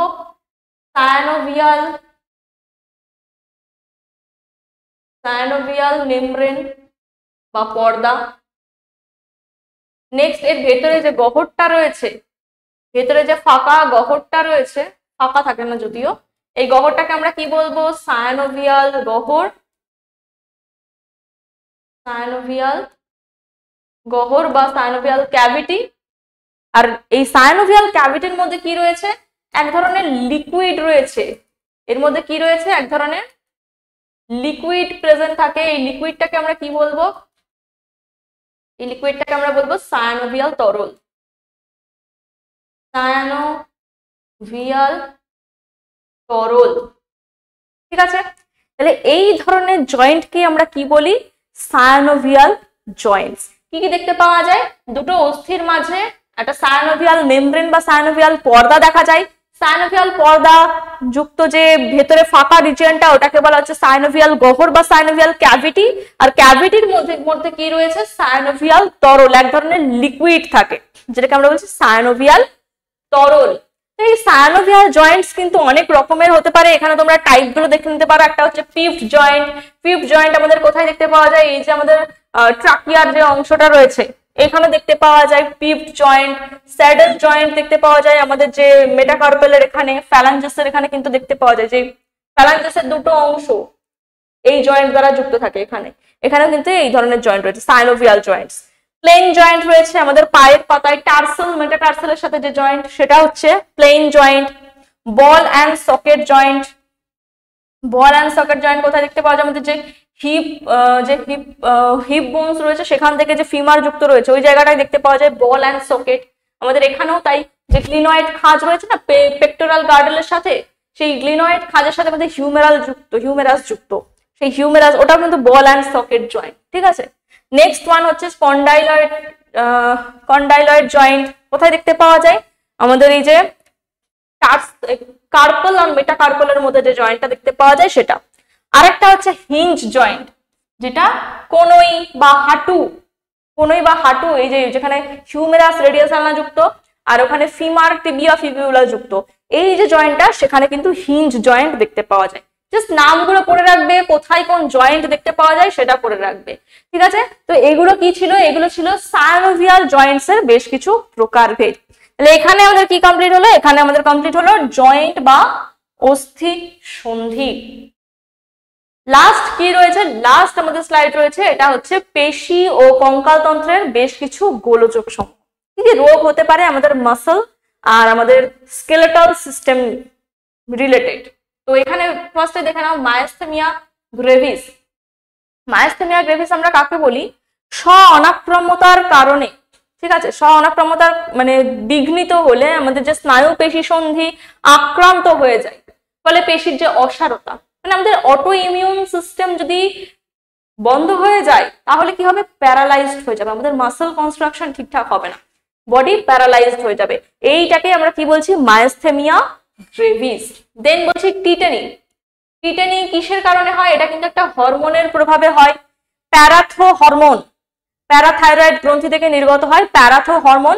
সেই প্যারাথো হরমোনের কম ক্ষরণের ফলে কিন্তু পেশির যে খিঁচুনি দেখা যায়, যার ফলে সংকোচন প্রসারণশীলতা লোপ পায়, সেটাকে আমরা কি বলছি? টিটেনি। ঠিক আছে, next one is muscular dystrophy. এটা এক প্রকারের জন্মগত রোগ। কিসের জন্য হয়? ডিস্ট্রফিন নামক এক প্রকার প্রোটিনের অভাবে হয়ে থাকে, যার ফলে কি আমাদের মাসলের যে পেশিগুলো ঠিকঠাক ভাবে গঠিত হয় না, পেশি অসাড় হয়ে যায়, ঠিকঠাক মুভমেন্ট আমরা করতে পারি না। এটা হচ্ছে একটা muscular dystrophy. Next one is arthritis. Arthritis কি? মানে আমাদের যে অস্থির যে জয়েন্ট গুলো ফুলে যাওয়া বা মানে হাত ফুলে যাওয়া, এরকম বিভিন্ন ধরনের জায়গায় কি হচ্ছে? ব্যথা হয়। কি কি কারণে হতে পারে? এক হচ্ছে রিউমাটয়েড আর্থ্রাইটিস হতে পারে, অস্টিও আর্থ্রাইটিস হতে পারে, গেটে বাত হতে পারে। তিনটে জিনিস কি দেখে নাও। রিউমাটয়েড আর্থ্রাইটিস আমরা কাকে বলছি? যখন আমাদের কোনো সায়ানোভিয়াল যে জয়েন্টস গুলো রয়েছে সেখানে যদি কোনোভাবে লিকুইড বেড়ে যায়, সায়ানোভিয়াল তরলের পরিমাণ বেড়ে যায়, তাহলে সেই অস্থিসন্ধিতে কিন্তু ব্যথা হয়, যেটাকে আমরা বলছি rheumatoid arthritis. Next osteo arthritis. Osteo arthritis কাকে বলা হচ্ছে? যখন আমাদের কোনো অ্যাক্সিডেন্টাল কারণে, যদি কোনো দুর্ঘটনার কারণে যদি আমাদের পেশি বা অস্থি ভেঙে যায়, অস্থি ভেঙে গেলে সেই অস্থিসন্ধিতে যদি আঘাত লাগে, আঘাতের ফলে কি হয়? অস্থিসন্ধি বা জয়েন্টে পেইন শুরু হয়, সেখানেও তরল বেড়ে যেতে পারে, তরল কমে যেতে পারে, সেটাকে আমরা বলছি অস্টিও আর্থ্রাইটিস। আরেকটা হচ্ছে গেটে বাত, যেটা আমাদের বডিতে ইউরিক অ্যাসিডের পরিমাণ যদি অত্যন্ত বেড়ে যায়, ইউরিক অ্যাসিডের পরিমাণ অত্যন্ত বেড়ে গেলে কি হবে? আমাদের যে সায়ানোভিয়াল তরল রয়েছে ওখানে ইউরিক অ্যাসিড জমা হবে, কি হিসাবে? মনোসালফেট লবণ রূপে জমা হবে। তো এর ফলে কিন্তু আমাদের প্রত্যেকটা গিটে গিটে অর্থাৎ জয়েন্টে জয়েন্টে ব্যথা হয়, যেটাকে আমরা গেটে বাত বা গাউটি আর্থ্রাইটিস বলে থাকি। তো আর্থ্রাইটিস এই তিন প্রকারের হয়ে থাকে। ঠিক আছে, next one is, last one is osteoporosis. আমাদের যে বোনস রয়েছে, বোনসের যে অস্থি মজ্জা, বোন ম্যারো, অস্থি মজ্জা আমরা কাকে বলি? এই একটা অস্থি যদি থাকে এর ভেতরে যে অংশটা রয়েছে এগুলোকে বলি আমরা অস্থি মজ্জা। তো এখানে কি বলছে, এটি এই রোগে অস্থি মজ্জা থেকে খনিজ লবণ আর তন্তুজাত পদার্থ অপসারিত হয়। এখানে কি রয়েছে, প্রচুর তন্তুজাত পদার্থ রয়েছে, খনিজ লবণ রয়েছে, সেগুলো যদি অপসারিত হয় তাহলে কিন্তু এই ধরনের রোগ হতে পারে। এক্ষেত্রে কি হয়, বোনসের মধ্যে ছোট ছোট পোর সৃষ্টি হয় বা ছিদ্র সৃষ্টি হয়, যেটাকে আমরা বলে থাকি অস্টিওপোরোসিস। ঠিক আছে, তো এইগুলোই ছিল পেশি ও কঙ্কালতন্ত্রের বেশ কিছু গোলযোগ সমূহ। ঠিক আছে, তো এখানে আমাদের টোটাল চ্যাপ্টার কমপ্লিট হচ্ছে। তো আশা করব চ্যাপ্টারটা খুব ভালোভাবে বোঝা গেছে। ভালো লাগলে অবশ্যই শেয়ার করবে, লাইক করবে আর কমেন্ট করতে ভুলবে না। আর প্রথমবার যদি চ্যানেলটাকে দেখে থাকো তাহলে অবশ্যই সাবস্ক্রাইব করবে। Thank you.